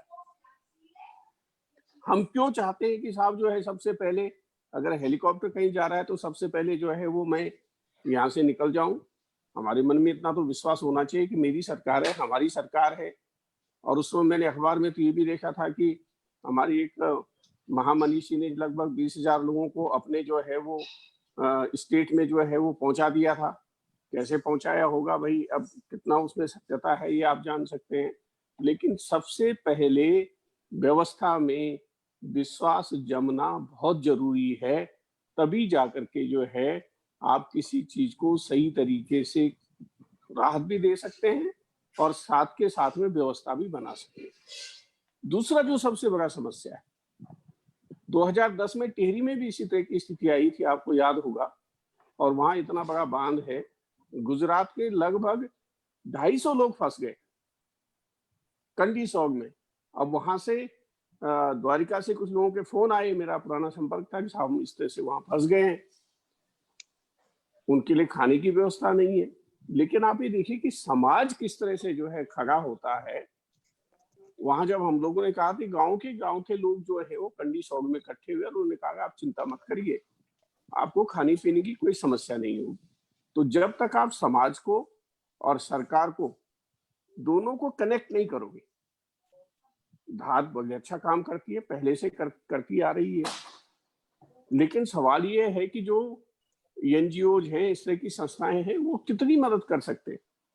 अभी इसमें जो ये अभी कोरोना की महामारी है, अगर सरकारें समाज के साथ मिलकर के चलती, और जितना पैसा इसमें लगा है, जो मैंने सोशल मीडिया में देखा है, अगर उतना पैसा उसमें लग जाता तो मेरे ख्याल से किसी को कोई परेशानी नहीं होती। दूसरी जो सबसे बड़ी बात है परेशानी, वो ये है कि आपके पास कोई मॉड्यूल नहीं। उत्तराखंड के लिए किसी भी क्षेत्र में आप उत्तराखंड के मानक जो है देहरादून के हिसाब से बनाते हो, आप जो है चमोली के मानक जो है वो पहले लखनऊ के हिसाब से बनाते हैं, दिल्ली के हिसाब से बनाते हैं। जब तक हम पर्वतीय क्षेत्र के हिसाब से उसके मानक नहीं बनाएंगे, उसका कोई मॉड्यूल नहीं बनाएंगे, मेरे ख्याल से हम उसमें ज्यादा सफल नहीं हो सकते। जब 18 साल हुए थे राज्य को बने हुए, और आप जानते हैं मैं भी एक छोटा सा सिपाही रहा हूं उसमें, और मैं ये नहीं कहता कि उसको शुरू करवाने में मेरा बड़ा भारी योगदान रहा। शायद अगर इंद्रमणि बडोन जी को मैं 2 बार राजेश पायलट जी से अगर उनके डेलीगेशन की मीटिंग नहीं होती तो शायद आंदोलन का स्वरूप कुछ दूसरा होता, वो अलग बात है। लेकिन जब हमने, और उसमें हमारे बहुत से साथी थे, और उसमें सबसे महत्वपूर्ण भूमिका जब 18 साल का हमारा राज्य होने जा रहा था 9 नवंबर को, तो हमने 2 नवंबर को एक जो यहाँ नगर निगम में एक बड़ी बैठक की थी उत्तराखंड विमर्श के माध्यम से, कि हमने 18 साल में किया क्या है, हमने उत्तरकाशी के भूकंप से क्या शिक्षा ली है। जैसे फोन आता है ना, इसकी आवाज हमने चमोली के भूकंप से ही, बेलछी से हमने क्या जो जो 72 में जो आया था बेलाकुच की जो बाढ़ आई थी, या 2010 की जो बाढ़ आई थी, हमने उसमें 2013 के उसमें हमने क्या सबक लिया है। अभी आप डॉपलर सिस्टम की बात कर रहे थे, कब के वो स्वीकृत हो रखे थे। अगर मेरे ख्याल से वो 2013 में वो इंस्टॉल हो गए होते, जो कि अब तक नहीं हुई है, मुझे बड़ी चिंता हुई ये जान करके, और मैंने इसको एक बड़ा इशू भी बनाया था उसमें कि भाई आप उसको क्यों नहीं इंस्टॉल कर रहे हैं। तो अगर हमारे पास इस समय, जबकि लोग मंगल पर और हम अंतरिक्ष में जाने की, और अब तो प्राइवेट लोग भी जा रहे हैं, अगर हमारे पास उस तरह की इंफॉर्मेशन नहीं है, 13 से बारिश शुरू हुई, 16-17 तक हमारे पास कोई इंफॉर्मेशन नहीं थी, तो आप समझ सकते हैं कि इस मध्य हिमालय की क्या स्थिति होगी। मैं खाली जो है आपके उत्तराखंड की बात नहीं कर रहा हूँ, जम्मू कश्मीर में पिछली बार जो जिस तरह की बाढ़ आई, वहाँ जो स्थिति हुई है, और जब हिमालय बचाओ आंदोलन में हमने पूरे मध्यवर्ती हिमालय का दौरा किया था, तो हर जगह एक ही जैसी स्थिति है प्रेम जी। तो मैं आज आपको बहुत बधाई देता हूँ कि कम से कम एक बहुत महत्वपूर्ण विषय पर, अरे जान है तो जहान है। अभी जो है जब पिछले साल घनसाली में वहाँ तो भागवत कथा भी चल रही थी, और रात को बारिश हुई, और वो 4 बादल फटा, और 4-5 परिवार जो है वो खत्म हो गए।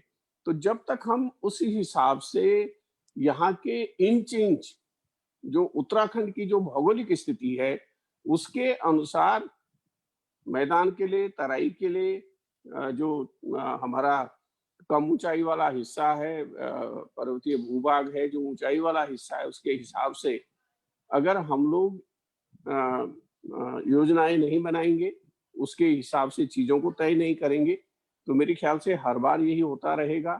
आपदाएं आती रहेंगी, उसमें लोग हताहत होते रहेंगे। अभी तक तो हम अपनी सड़कों तक को सुरक्षित नहीं बना पाए हैं।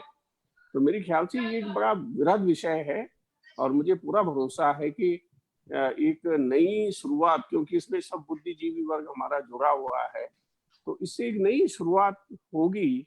मैं तो सोच रहा था कि जब 18 साल का हमारा राज्य हुआ था उस समय कुछ अच्छी शुरुआत होती। हम सोचते कि अलग अलग क्षेत्र में हमने क्या क्या काम किया है, और आपने और हमने तो ये तय किया था कि हम हर जिले में जो है एक कार्यक्रम करेंगे इस बारे में कि 18 वर्षों में हमने क्या खोया और क्या पाया, क्योंकि 18 साल बड़ा महत्वपूर्ण होता है। आप वयस्क हो जाते हैं, और पहले तो 16 साल में शादी हो जाती थी, आदमी परिवार चलाने लायक हो जाता था। तो मेरे विचार से जो बुद्धिजीवी लोग हैं, जो इस बारे में जानते हैं, और मेरे ख्याल से भविष्य में प्राकृतिक आपदाओं से या जो हमारा ट्रांसपोर्ट का व्यवसाय है उससे उत्तराखंड में इस तरह के लोग हताहत न हो, नए तरीके से विचार करने की आवश्यकता है। क्या जाता है भाई, अगर आप बस है आपकी, उसमें आप जो है वो 10-20 बोतलें पानी की रखवा दो, या कोई न कोई आदमी होता है उसमें आप ग्लूकोज की व्यवस्था करवा दो, तो मेरे ख्याल से आधी से ज्यादा जाने तो आपकी उसमें से बच सकती है। तो मैं आपको बहुत बधाई देता हूँ, आपने बच्चों के बीच में जो काम किया, आपने मुझे पहले भी बताया था, उसके लिए आप सब लोग बहुत ही बधाई के पात्र हैं। और जैसे आपने कहा, हमारे यहाँ कहते हैं ना कि वो जंगल में मोर नाचा किसने देखा। भाई हमारे यहाँ इतने बड़े बड़े लोग हुए हैं। एक हमारे जो विश्वेश्वर दत्त सकलानी जी, उन्होंने तो 50 लाख करोड़ का जो है 50 लाख वृक्ष लगाए, और हम जो है उनको एक माला नहीं पहना पाए। हमारे यहाँ तो हालत ये है। तो उडियारों में जो लोग पैदा हुए हैं, जिन्होंने बड़े काम किए हैं, मेरे ख्याल से जब तक आप उनको दुनिया के सामने नहीं लाओगे तब तक उसको मान्यता नहीं मिलती है। आपने बच्चों के बारे में इतना अच्छा काम किया, बेटियों के बारे में इतना अच्छा काम किया, और उसके बाद भी अगर आपको कहना पड़े हम जिसको उसका लाभ हुआ, ये समाज क्यों नहीं उसके बारे में कहता है, मेरे विचार से हमारी सबसे बड़ी कमी है। और अपने संसाधनों से धाद और बाकी संस्थाओं ने जो काम किया है, उस समय तो मैंने सुना था कि बहुत से लोगों ने 100 पता नहीं कितने कितने 100 करोड़ रुपए दिए थे, वो गए कहाँ ये पता नहीं है। आज भी ठीक वही स्थिति हो रही है। चीफ मिनिस्टर फंड में कितना जो है कोरोना का पैसा आया है, या जो दिल्ली में जो फंड बनाया गया उसमें कितना पैसा आया है, कुछ पता नहीं है। तो पता नहीं भाई ये लक्ष्मी की क्या माया है कि जिसमें वो लोग कहा ना, हमारे, मैं उनका बड़ा सम्मान करता हूँ अपने प्रधानमंत्री जी का, कि आपदाएं अवसर लाती है और बहुत से लोगों के लिए लाती हैं। हो सकता है उसमें आप और हम ना हो, लेकिन और बहुत से लोग होते हैं। तो मैं इन्हीं शब्दों के साथ आपको अंतर्मन से बहुत बहुत धन्यवाद देता हूँ, और ज्यादा समय नहीं ले रहा हूँ। पी साईनाथ जी ने इस पे किताब लिखी है, everybody loves a good drought. बहुत शानदार किताब है, कैसे आपदाओं से लोगों को फायदा होता है। जी। तो किसी का कोई प्रश्न ना हो तो मनोज ध्यानी जी, आपकी बात, सब लोग 1.5-2 मिनट में अपनी बात रख देंगे। मनोज भाई। और हाँ, नमस्कार। दरअसल क्या है कि सन 2004 में जब सुनामी की आपदा आई थी, उसके बाद जो हमारी केदारनाथ की आपदा सबसे बड़ी आपदा गिनी गई है। सभी धात के साथियों ने बहुत शानदार प्रबंधन की बातें की हैं, लेकिन मुझे लगता है कि हम कई बार कुछ कठिन विषयों को लेने में कतराते हैं या बोलने से घबरा जाते हैं। जो केदारनाथ आपदा का जो विश्लेषण है, उसके पीछे कुछ आध्यात्मिक चिंतन की बातें भी हैं कि धारी देवी को उठा दिया गया था एक बांध कंपनी के कथन पे, और उसके बाद 2 घंटे के भीतर आपदा आ गई थी। क्या वो राजनीतिक दायित्व की बात के उत्तराखंड में बांधों का प्रबंधन, नियमन किस तरीके से होना चाहिए, वो संचालन की व्यवस्था, वो राजनीतिक जवाबदेही, उसके संदर्भ में कहीं पर भी बोलने से कतरा रहे हैं। आपदा प्रबंधन की बात बहुत उठकर आई थी कि आपदा का एक वैज्ञानिक कुप्रबंधन जो है हिमालय के अंदर भीतर हो रहा है। अब दायरा बुग्याल में एक गुप्ता दंपति की शादी हुई और टनों मल मूत्र वहां जो बिखरा, जिस तरीके के हालात पैदा हुए, वहां पर भी राजनीतिक दायित्व के प्रश्न आते हैं। जब आपदा सिर्फ ये नहीं है कि जब अभी आदरणीय बड़े भाई बोल रहे थे कि जब हजारों लोग मरते हैं तब आपदा आती है। आपदाओं के छोटे स्वरूप भी होते हैं। अभी पिछले कुछ समय में आप रुद्रप्रयाग जाइए तो रुद्रप्रयाग में एक जगह है सिरो, रास्ते में सिरो बगड़, और उसको बार बार प्रबंधन, सड़क प्रबंधन के लिए तैयार करने की कोशिश कर रहे हैं, लेकिन बार बार सरकार फेल होती है वहां पे। फिर उसके लिए एक नई प्रबंधकीय व्यवस्था बनाने की कोशिश की जाती है। तो जो स्टडी जो है वो कहीं ना कहीं से फॉल्ट लाइंस, मुझे जिस फॉल्ट लाइन की बात आदरणीय पीयूष जी बोल रहे थे, मैं खुद आईआईटी के कुछ वैज्ञानिकों के साथ बैठा हुआ था, उसमें टीएचडीसी के कुछ अफसरान थे, और वो मुझे जब दिखा रहे थे तो उन्होंने दिखाया था कि देहरादून के राजपुर रोड से ऋषिकेश तक एक बहुत बड़ा फॉल्ट जोन है, और उस फॉल्ट जोन को दिखाया था तो वास्तव में मेरी खुद रोंगटे खड़े हो गए थे कि अगर भविष्य में हालात, कभी भूकंप, कोई बड़ा भूकंप जैसा कि आना ही आना है, तो आता है तो उसके कितना भयावह परिणाम जो है वो देखने को मिलेगा। लेकिन उसी राजपुर रोड के अगर आप चले जाएं या ऋषिकेश चले जाएं तो आप देखेंगे बड़े बड़े 4 मंजिला, 8 मंजिला, 12 मंजिला भवन बन रहे हैं, और तमाम जो सरकारी व्यवस्था की तंत्रिकाएं हैं आंख मूंद कर बैठी हुई हैं। ये तमाम सवाल व्यवस्था प्रबंधन के हैं, और नागरिक सिर्फ हम वहां पर हैं कि जब आपदा आएगी हम तब रोटी बांटेंगे, वहीं तक सीमित हो जाते हैं। जबकि आपदाओं के आने से पूर्व आपदा प्रबंधन की तैयारी होनी चाहिए, और इस तरीके का कुप्रबंधन नहीं होना चाहिए।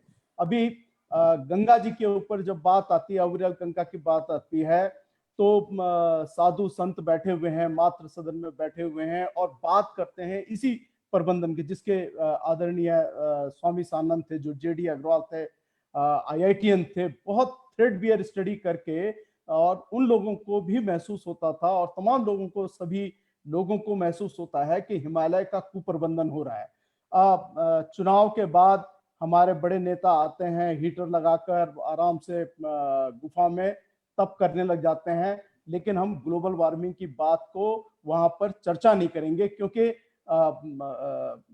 मामला वीवीआईपी का हो जाएगा। 6 8 घंटे तीर्थयात्री रुके रहेंगे, भूख प्यास से मर रहे होंगे, उन विषयों को हम छोड़ देते हैं।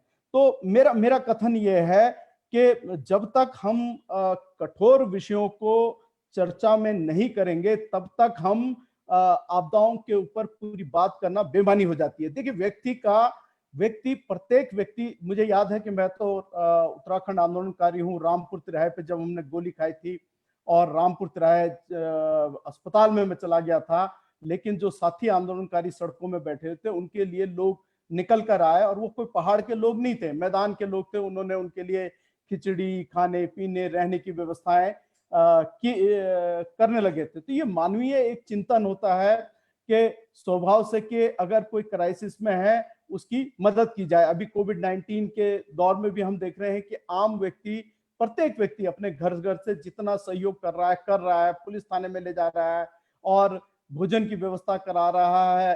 कई लोगों ने अपने किराए माफ किए हैं, लोगों के, दुकानदारों ने जो रोजगार दे रखा था उन्होंने किराए पे माफ किए हैं। बहुत सारे लोग मेरे जिनके संपर्क में हो, उन्होंने अपने जो घर के कारीगर वगैरह कामगार रखे हुए थे उनकी सैलरीज लगातार दे रहे हैं, संस्थान भी कर रहे हैं। तो आदमी जितनी अपनी क्षमता है उसके अनुसार आपदा में मदद करता ही करता है। ये मानवीय चरित्र है। कुछ ऐसे भी होते हैं कि जब युद्ध वगैरह हो रहे होते हैं तो जो युद्ध का या जो परेशान व्यक्ति है उसके साथ दिक्कत भी पेश करते हैं। जैसे आदरणीय ममगई जी बात कर रहे थे कि 2 तरीके चरित्र होते हैं, लेकिन मूलतः मानव का स्वभाव सहयोगात्मक रहता है और वो सहयोग करना चाहता है। लेकिन व्यवस्था की तंत्रिका जो करती है, जैसे केदारनाथ आपदा में भ्रष्टाचार का बहुत बड़ा मुद्दा उठा था। बात हुई थी कि आपदा हो रही है और वहां क्या कहते हैं 175 रुपए में रसगुल्ले खाए जा रहे हैं। स्कूटर के नाम, गाड़ी स्कूटर का नंबर का है और उसमें तेल डाला जा रहा है, डीजल का पर्ची लगाई जा रही है। मनोज भाई भटक रहे हैं आप। नहीं, मैं आपको आपदाओं के विषय पे बात कर रहे हैं, तो आप क्यों नहीं करना चाहते कि वो दायित्व जो फिक्सेशन है, लाइबिलिटी फिक्सेशन है प्रशासन और शासन तंत्र की, आप उससे जी क्यों चुराना चाहते हैं? आप सिर्फ यहीं तक क्यों सीमित रखना चाहते हैं? तो आ जाइए मेरे से, मैं भी चेक काट देता हूँ 1000 रुपए, 10,000, 1 रुपए का, और बस खत्म करिए इस चर्चा को।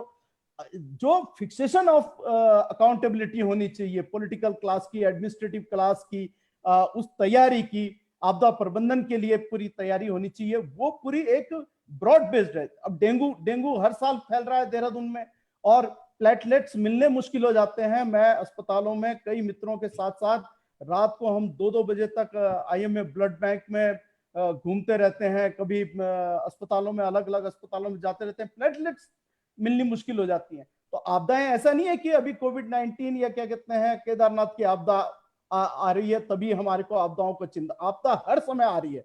और मानव जिस प्रकार से कर रहा है, इस मानवीय आपदा में, प्राकृतिक आपदाओं में हम वो भूल जा रहे हैं। जब जंगलों में आग लग रही है, विलुप्त होते हुए पशु पक्षियों का, विलुप्त होते हुए जो हमारे पेड़ खत्म हो जा रहे हैं। और एक और विषय मैं अपने जरूर जोड़ना चाहूंगा, और मुझे लगता है कि पैनलिस्ट जब ये उसको स्वतः ही इसको संज्ञान लेकर उस प्रश्न का जवाब दे देंगे।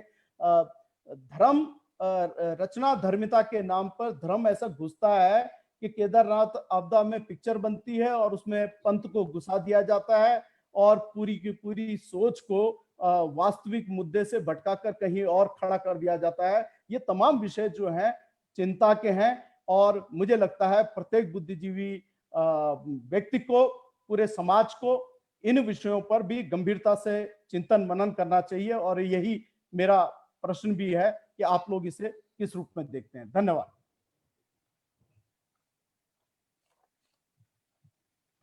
धन्यवाद धन्यवाद धन्यवाद। मुझे जो है वो कहाँ चले गए हमारे प्रेम जी, हाँ, भार्गव जी नहीं दिखाई दे रहे। अर्चना डिमरी जी और कैलाश खंडवाल जी कुछ सवाल। अच्छा, नहीं, पहले भार्गव जी नहीं थी। भार्गव जी कहाँ चले गए? भार्गव चंदोला जी। अर्चना जी 1 मिनट का समय है। अर्चना डिमरी जी। जी जी जी जी, धन्यवाद आप सभी का। मैं पुनः आप लोगों को धन्यवाद देती हूँ कि इस विषय पे हम लोग एक चर्चा करने बैठे हुए हैं। मैं बहुत संक्षेप में 2 शब्द मतलब कहना चाहूंगी, 2 बातें हैं। सबसे पहली बात, जब आपदाएं आती हैं तो सच में जो आपदाएं आती हैं वो महिलाओं पर आती हैं और बच्चों पे आती हैं।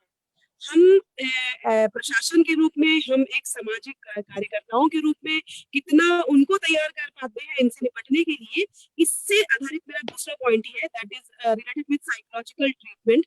जो मनोवैज्ञानिक जो होता है उसको हम किस तरह से कर सकते हैं। अब यूरोपियन कंट्रीज को देखिए, जब हम डिजास्टर मैनेजमेंट की बात करते हैं या कोर्सेज की बात करते हैं, वो बाकायदा ऐसी ट्रेनिंग्स वगैरह हर स्कूल्स में कंपलसरी करवाते हैं। पर हमारे उत्तराखंड में हम अभी तक ऐसे कुछ कार्य को नहीं कर पाए हैं जिसमें कंपलसरी कोई ट्रेनिंग हो डिजास्टर मैनेजमेंट को लेकर, या हम एक मनोवैज्ञानिक कुछ वर्कशॉप करा पाए ताकि उनको हम इस तरह की चीजों के लिए मनोवैज्ञानिक रूप से उनको तैयार कर पाए। तो ये कुछ छोटे छोटे पॉइंट्स थे जिनको लेकर मैं अपनी बात रखना चाह रही थी। और जिसमें एक और पॉइंट ये है कि महिलाओं और बच्चों को लेकर हमको जरूर कार्य करने की आवश्यकता है, क्योंकि मैं एक शिक्षिका हूँ, मुझे पता है। और मेरे साथ में कई हुए, जैसे मेरी स्टूडेंट है, वो हिस्ट्री में ही है, मैं इतिहास पढ़ाती हूँ। तो उस लड़की, बहुत अच्छी लड़की थी वो, लेकिन वो डिप्रेशन में इतना चली गई, उसके बाद उसको उबारने में मुझे पूरा 1 साल लगा है। मतलब मैंने उसकी नंबर ऑफ काउंसलिंग करी है, तब जाके now she is doing MA from my college. तो ये मनोवैज्ञानिक जो प्रभाव पड़ता है और जो अवसाद आता है, उससे निपटने के लिए जरूर कोई कार्य किए जाने चाहिए। मैं यहीं पर अपनी बात करूंगी समाप्त। Over to you Prem ji. धन्यवाद। ये इस पे मेंटल हेल्थ पे जल्दी हम कुछ कार्यक्रम अवश्य करेंगे।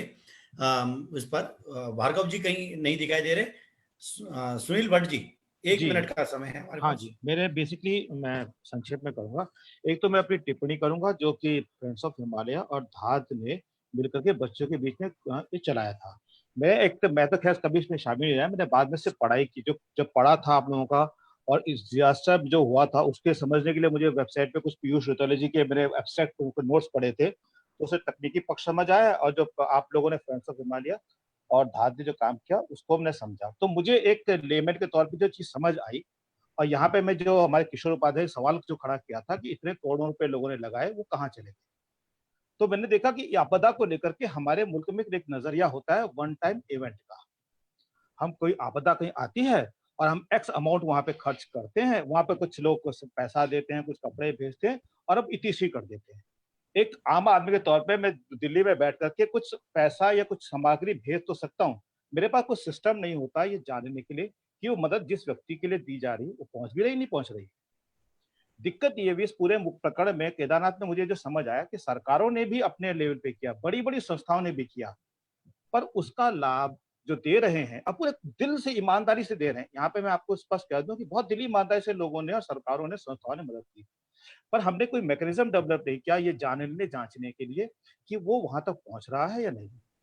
धाक का जो पूरा मॉडल था और फ्रेंड्स ऑफ हिमालय दोनों ने मिलकर जो मूवमेंट जो चलाया उसमें एक फर्क जो रहा है, और ये मैं सभी संस्थाओं के अभी दोस्तों की नजर में इसलिए डाल रहा हूँ क्योंकि आप सब ने लगातार समाजों में अपने इंटेलेक्चुअल कंपल्शन के चलते काम करना है। ये फर्क था कि मदद का जो मॉडल अब इस बार डेवलप होकर केदारनाथ में आया था वो ये था निरंतर सहयोग का। इवेंट एक बार इवेंट ये लोग गए, लगातार इन्होंने वहां लोगों से बातचीत की और बातचीत से कुछ सॉल्यूशन निकल के आए कि हमें बच्चों की मदद करनी चाहिए, हम कर सकते हैं। और ये मदद वन टाइम इवेंट नहीं था, हर महीने उनके अकाउंट में एक्स अमाउंट भेजा गया और धीरे धीरे बच्चों की संख्या जो 30 से 75 से संख्या बढ़ती चली गई। एक साल जब इस पूरे प्रोग्राम को हुआ फिर वहां पे एक प्रोग्राम किया गया, बच्चों से संवाद किया गया। सुनील भट्ट जी मुझे लग रहा है रिपीट ना किया जाए इसको, ये हो चुका है बात क्योंकि समय हमारा काफी निकल रहा है। तो मेरा पीयूष जी से एक सवाल होगा, क्या इस पूरे इसमें एक चीज जरूर देखी गई थी, वही था कि टूरिज्म पॉलिसी पे क्योंकि बात थी, क्योंकि 1 करोड़ की आबादी में 3 करोड़ टूरिस्ट आया था, टूरिस्टों का बहुत बड़े पैमाने पे आना भी एक दिक्कत खड़ी कर रहा था। तो क्या टूरिस्ट पॉलिसी को लिए बिना, कंसिडर किए बिना हम डिजास्टर मैनेजमेंट काम कर सकते हैं? धन्यवाद। अगर किसी का कोई स्पेसिफिक सवाल ना हो तो क्योंकि समय बहुत निकल रहा है, मैं पीयूष रौतेला जी के पास जाऊं। हर्षमणि व्यास जी कुछ सवाल है आपका व्यास जी का? व्यास जी माइक ऑन कीजिए सर, माइक ऑन कीजिए, आपका माइक बंद है। व्यास सर आपका माइक बंद है। नहीं माइक बंद है आपका, खोलिए। रोहित आप मदद करो जरा व्यास सर की। ठीक है सर। हैं खुल गया? नहीं सर शायद व्यास सर निकल गए, मीटिंग में भी नहीं है सर, शायद लीव कर गए। नहीं वो गलती से एग्जिट कर गए, कुछ बोलना चाह रहे थे। किसी का और वही स्पेसिफिक सवाल हो किसी का जब तक व्यास सर जुड़ते हैं? गुरविंदर जी कुछ पूछ रहे हैं। जी सर, गुलवीर जी सर समय का बस वो करते हुए जी जी गुलवीर जी बोलिए, अपना माइक ऑन कीजिए गुलवीर जी। अब आ रही आवाज? जी आवाज आ रही है। प्रेम भाई बहुत अच्छी चर्चा हुई, बड़ी व्यापक हुई और बहुत सारे चारों दिशाओं में जहां भी जा सकते सब लोगों ने अपना थॉटफुल इसमें विचार व्यक्त किए। मेरा जो सवाल है सर, ये एक सवाल है पीयूष रौतेला जी से। तो सवाल ये है कि सारी जो सभी तरह की जो आपदाएं हैं, चाहे भूकंप है चाहे बाढ़ है और है, लेकिन इसमें मैं ये पूछना चाहता हूँ कई बार जो सूखा के रूप में जो आपदा आती है तो क्या उसके लिए प्रबंधन के कुछ उपाय किए गए हैं सर? धन्यवाद। हर्षमणि व्यास जी सर आप हाँ, मैं संक्षिप्त में समराइज करूंगा 2-3 पॉइंट। एक बात तो यह है कि आपदाओं के लिए हमें मानसिक रूप से तैयार होना होगा, ये पहली बात है। दूसरी बात जो सभी वक्ताओं ने कही कि सरकार इसमें नॉर्मली फायर फाइटिंग करके कुछ फंड रिलीज करती है और अपना दायित्व वो खत्म मान लेती है, लेकिन इस पे लॉन्ग टर्म प्लानिंग नहीं हुई है। उनको लगता है कि हमारा 5 साल का पीरियड है, उसमें भी कुछ पीरियड निकला हुआ होता है, तो वो अगले इलेक्शन का सोचते हैं, अगले 15-20 साल के बारे में कोई वो नहीं सोच नहीं होती है। तीसरी बात यह है कि टेक्नोलॉजी अवेलेबल है अपने पास। जब उत्तरकाशी का अर्थक्वेक आया था तो मनेरी डैम के पास ही उसका एपिसेंटर था, लेकिन मनेरी डैम को कुछ नहीं हुआ। इसका मतलब टेक्नोलॉजी अवेलेबल है, उसका उपयोग करने की आवश्यकता है। इसी तरह से मेरे ख्याल से नदियों का खनन में भी टेक्नोलॉजिकली उसको अगर खनन वो करें तो वो ट्रेनिंग जो रिवर ट्रेनिंग है वो जरूर वो हो जाएगी। और चौथी बात जो मेरे कुछ वक्ताओं ने भी कही कि ग्लोबल वार्मिंग के लिए हमको हेली टूरिज्म या इस तरह का शायद कहीं रोक लगानी होगी, हमको रोपवे पे जाने की जरूरत होगी। और चौथी बात ये जो डिसेंट्रलाइजेशन ऑफ रिसोर्सेज, जिसमें सैटेलाइट टाउनशिप की मैं बार बार बात कर रहा हूँ कि डिस्ट्रिक्ट लेवल पे जिसमें मेडिकल फैसिलिटी, एजुकेशन फैसिलिटी ये सब हो, और हम जैसे और संस्थाओं का ये जरूर रहे कि ये पॉलिसी मेकर्स पे ये दबाव बनाया जाए, जब जब भी हो एक्टिव हो उसमें इनिशिएटिव करके उनको एक सोचने पे मजबूर कर ले। धन्यवाद। धन्यवाद। किसी का और कोई स्पेसिफिक सवाल हो तो पूछ सकता है, नहीं तो फिर मैं पीयूष रौतेला जी के पास जाऊं ताकि वो सम अप कर दें कार्यक्रम को। सर, पीयूष सर, मेरा सवाल ये है कि 2013 से लेके अभी तक हमने क्या क्या लर्निंग हुई है, और जो क्वेश्चंस बाकी लेंगे, लेकिन मेरी इतना है, समाज के तौर पे, सरकार के तौर पे हमारी क्या लर्निंग है और अब क्या करना चाहिए फ्यूचर में? बेसिकली अब तक हमारे पास जो रिसोर्सेज आते थे आपदा के नाम पे, वो आपदा के बाद घटित हो जाने, जब आपदा हो गई उसके बाद के लिए ज्यादा रिसोर्सेज रहते थे, आपदा से पहले काम करने के लिए रिसोर्सेज नहीं रहते थे।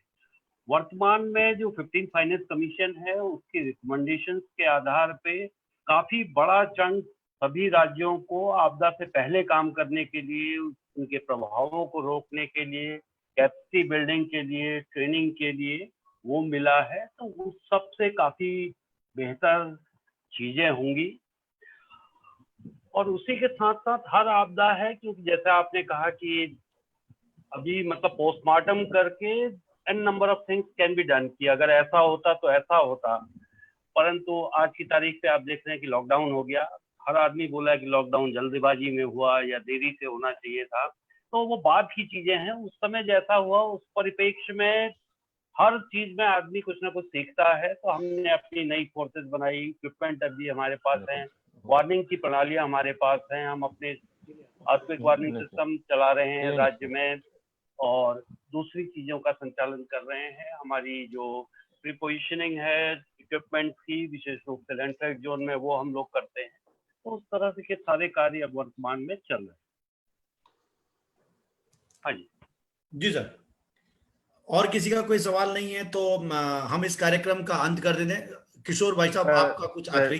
भाई साहब, बस एक लाइन मेरे को बोलना है, सिर्फ एक लाइन। हाँ बोलिए। मेरा कोई सवाल नहीं है। सवाल इसलिए नहीं है क्योंकि मैंने कोई भागीदारी नहीं की। तो मुझे ये लगता है कि हमारी जो आम जनता है, जो बड़ी जल्दी रेडी हो जाती है सवाल करने के लिए, किसी के ऊपर भी, किसी भी सरकार के ऊपर भी, किसी भी लोगों के ऊपर भी, हम भागीदारी करते नहीं हैं और शायद सवाल ज्यादा करते हैं। भागीदारी करें। जैसे मुझे मालूम ही नहीं है डिजास्टर मैनेजमेंट के बारे में जितना ज्यादा डीप, और आज रौतेला जी से मुझे मालूम चला। मैं कैसे हकदार हूं कि मैं रौतेला जी से सवाल करूं, साहब आपने उस दिन ऐसा क्यों नहीं किया, ऐसा क्यों नहीं किया। मेरा अपना मानना है कि हम भागीदारी ही नहीं करते, और उस भागीदारी का मतलब है हम जानकारी भी नहीं रखते हैं और ना रखना चाहते हैं। एक साधारण सा उदाहरण है, हम कहते हैं सफाई करो सफाई करो, लेकिन हम अपने घर के आगे सफाई नहीं करते क्योंकि हम चाहते हैं कि नगर निगम का वो कर्मचारी आए, वो सफाई करे। तो वो जो सेल्फ लर्निंग है हम वो नहीं कर पा रहे हैं। वही सेल्फ लर्निंग आगे जाके भागीदारी में बनती है। जब भागीदारी करेंगे तो हमने आज तक वो राजनीति शास्त्र नहीं पढ़ा, हमें पता ही नहीं है पार्लियामेंट में कितने लोगों को कैसे करे, कैसे वोटिंग होती है, क्रॉस वोटिंग क्या होते हैं, 6 लोग इधर टपक के आ जाए तो ये गलत है, ये सही है। तो वो सही भागीदारी करते नहीं, हमारे प्रश्न ज्यादा रहते हैं। तो माफ करें, मैं प्रश्न नहीं कर पाऊंगा क्योंकि मैं भागीदारी करता ही नहीं। तो ये बस इतना ही मुझे कहना है। धन्यवाद। कोई और सवाल? अनूप कुछ पूछना चाहते हो? अनूप जी बोलो। अनूप, मेरे 2 सवाल है। एक, हम पहाड़ों में अपने सूचना तंत्र को इतना मजबूत क्यों नहीं कर पा रहे हैं कि उसकी तुरंत सूचना हमें, जो हमारा मैनेजमेंट है, वहां तक मिल पाए। दूसरा, जैसे समुद्री किनारों में जो चक्रवात आते हैं, इस प्रकार से हमें कोई सूचना क्यों नहीं मिल पाती आपदा की, कि ये चेतावनी की ये आपदा आने वाली है और हमें सतर्क होना चाहिए। 2 सवाल जी। धन्यवाद। नरेंद्र, आपका कोई सवाल है? नरेंद्र राणा, नरेंद्र राणा, आपका कोई प्रश्न है? सवाल नहीं है। कोई सवाल नहीं है। चलिए, धन्यवाद। सर, जो आप स्टार्टिंग में पूछ रहे थे उस सवाल को लेकर मुझे सर से पूछना था। जैसे आपने कहा ना, लोग भोजन की व्यवस्था को लेकर त्वरित। हाँ पीयूष सर, मेरा जैसे एक प्रश्न है, सब नेताओं से अक्सर रहता है, पिछले 5-7 साल में कई नेताओं से मेरा संपर्क पड़ा, कि जो आपने फ्यूल की बात करी कि हमारे पास उसका हेलीकॉप्टर का फ्यूल अवेलेबल नहीं होता। उस दौर में केदारनाथ में बहुत समस्या दिखाई दी हमको। चुनाव में ये समस्या, हम अक्सर चुनाव मैनेजमेंट करते हैं तब भी हमको समस्या दिखाई देती है कि रिफ्यूलिंग के लिए उसको देहरादून आना पड़ता है। पूरे उत्तराखंड के कहीं से भी हेलीकॉप्टर आता है। क्या वो हमारी तैयारियां हो गई हैं? फूड का तो आपने बोला शायद कि फूड ग्रेन की वहाँ कोई व्यवस्था हो गई है, ये सब नहीं, चीजें। एटीएफ का भी हो गया, एटीएफ का काफी कुछ हुआ है जी अच्छा। एटीएफ अभी हमारे पास काफी जगहों पे है और पर्याप्त मात्रा में, विशेष रूप से गढ़वाल में, गौचर में, जोशीमठ में, उसी तरह धारचूला, अल्मोड़ा, विशेष रूप से जिला मुख्यालय में सभी जगहों पे पर्याप्त मात्रा में एटीएफ रहता है। और जहाँ तक सूचना तंत्र के बारे में बताया, हमारी जिस तरह की जोग्राफिकल कंडीशंस हैं, कई इलाकों में विशेष रूप से विभिन्न कारणों से मोबाइल की कनेक्टिविटी नहीं है, वहां से सूचनाएं आने में परेशानी होती है। उसके लिए जीएसपीटी फोन हमने 250 के करीब खरीदे हैं, जो शेडो जोन्स हैं वहां पे दिए जा रहे हैं। उसी के साथ साथ प्रत्येक तहसील में जो एसडीएम और दूसरे अधिकारी हैं, उनको सैटेलाइट फोन उपलब्ध करवाया गया है। और जहां तक आपने भाई ने कहा कि साइक्लोन की वार्निंग मिल जाती है और यहाँ पे जो आपदाएं आती हैं उनकी मतलब जो हमारे वहाँ मेजर इश्यू है वो अर्थक्वेक और फ्लैश फ्लड्स का है। इन दोनों के लिए वर्तमान स्थितियों में वार्निंग कहीं पर भी दे पाना संभव नहीं है।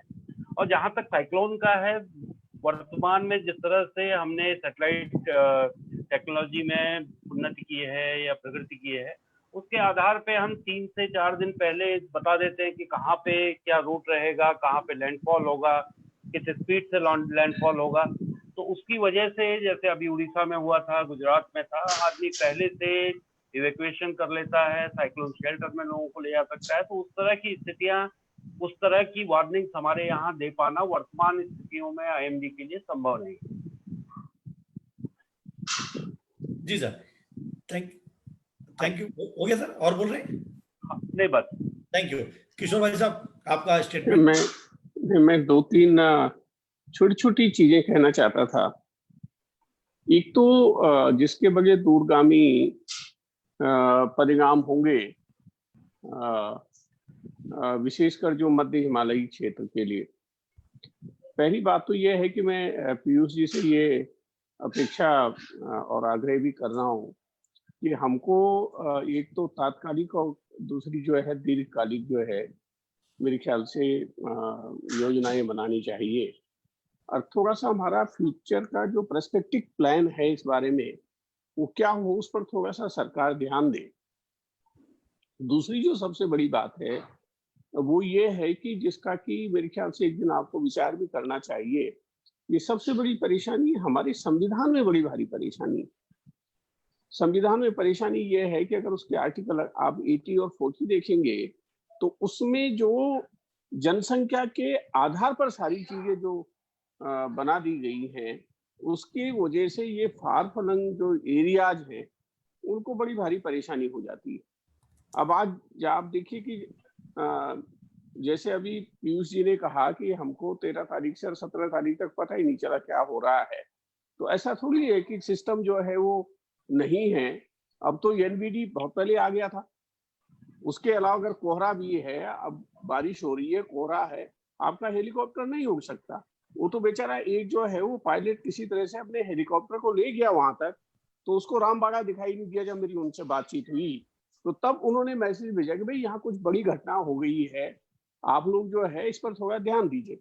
तो क्या हमारे पास कोई ऐसी टेक्नोलॉजी नहीं है कि पता लग सके, या हेलीकॉप्टर, मुझे जहां तक जानकारी है कुछ देशों ने ऐसे हेलीकॉप्टर बनाए हैं जो कोहरे में भी उड़ सकते हैं।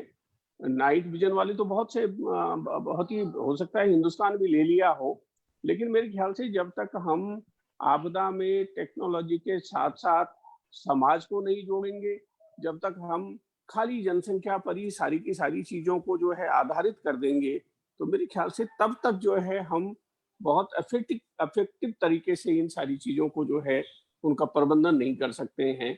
तो आज की जो ये बहुत ही अच्छी चर्चा आप लोगों ने रखी और इसमें बहुत अच्छे विचार जो है आए और सब अपने क्षेत्र के महारथी हैं, तो मुझे पूरा भरोसा है कि ये भविष्य में एक शुरुआत अच्छे काम की हो रही है। और उसके लिए मैं प्रेम जी आपको और सभी साथियों को बहुत बहुत धन्यवाद देता हूँ।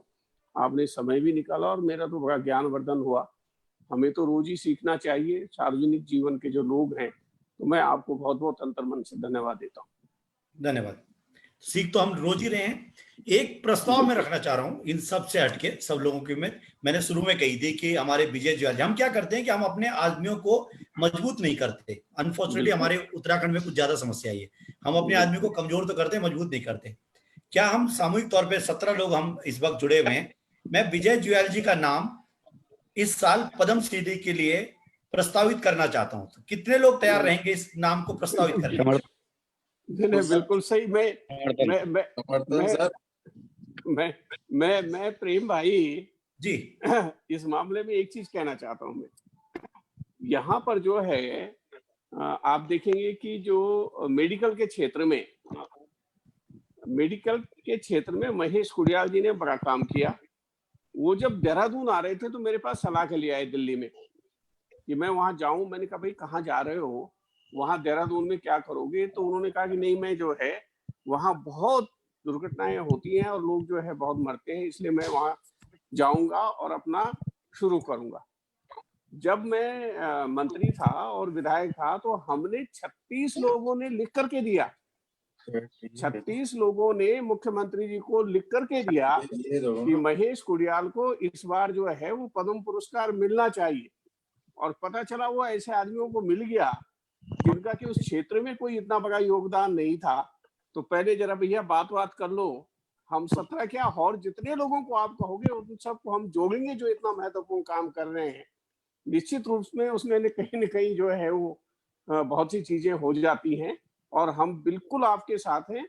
और जहां भी आप हमारी ड्यूटी लगाओगे हम आपके कार्यकर्ता की तरह उस पर जुट जाएंगे, ये मैं आपको कहना चाहता हूँ। धन्यवाद। तो हम इसकी तैयारी करेंगे और इस साल जो है प्रस्तावित करते हैं, बाकी सब ऊपर वाले के और सरकारों के ऊपर है। माइक सबके ऑन कर दो, रोहित सबके माइक ऑन कर दीजिए।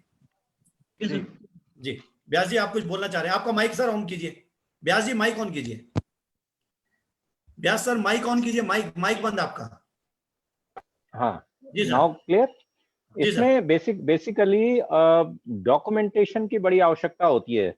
जो हम ये जो कुछ भी कर रहे हैं, ज्यादातर लोग ऐसे हैं कि काम करते हैं, उसके बाद वो काम करना तो जानते हैं, डॉक्यूमेंटेशन का नहीं है। और डॉक्यूमेंटेशन में हमारी संस्थाएं बहुत पुअर हैं और इस काम में मुझे लगता है फ्रेंड्स ऑफ हिमालय बहुत मदद कर सकता है। तो इसमें आपका मेजर रोल रहना चाहिए डॉक्यूमेंट बनाने में।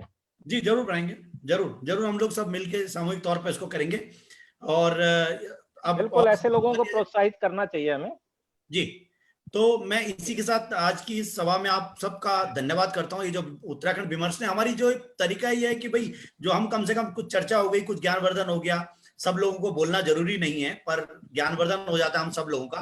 तो एक अच्छी चर्चा हुई है। और कल का जो दिन है 15 जून का, वो बुजुर्गों के खिलाफ जो अपराध होते हैं या जो उनके खिलाफ जो हिंसा होती है उसके अगेंस्ट पूरी दुनिया में कल का दिन मनाया जाएगा। तो कल शाम हम बुजुर्गों के मुद्दे पर एक बार फिर से चर्चा करने के लिए जुड़ते हैं। 7 बजे का टाइम ठीक रहेगा या 7:30 का ठीक रहेगा आज? क्योंकि बहुत लोग 7:30 के चक्कर में वो हो गए, बहुत देर हो जाती है। अगर हम 7 कर देते हैं ना, ठीक है 7 बजे का, कल हम बुजुर्गों के मुद्दे पे शाम को 7 बजे जुड़ते हैं और फिर एक और चर्चा करते हैं। आप सबका बहुत बहुत धन्यवाद। लेकिन ये जैसा आज पीयूष रौतेला जी के साथ एक आधार वक्तव्य उन्होंने दिया, तो एक कोई आधार वक्तव्य जरूर दें, तो उससे चीजें बड़ी स्मूथ हो जाएंगी। जी कल हेल्पेज से हम कोशिश करेंगे, हेल्पेज के जो साथी हैं उनको बोलेंगे कि वो बताएंगे। बिल्कुल बेसिक जी बहुत बहुत धन्यवाद आप सब लोगों का। जय उत्तराखंड, नमस्कार।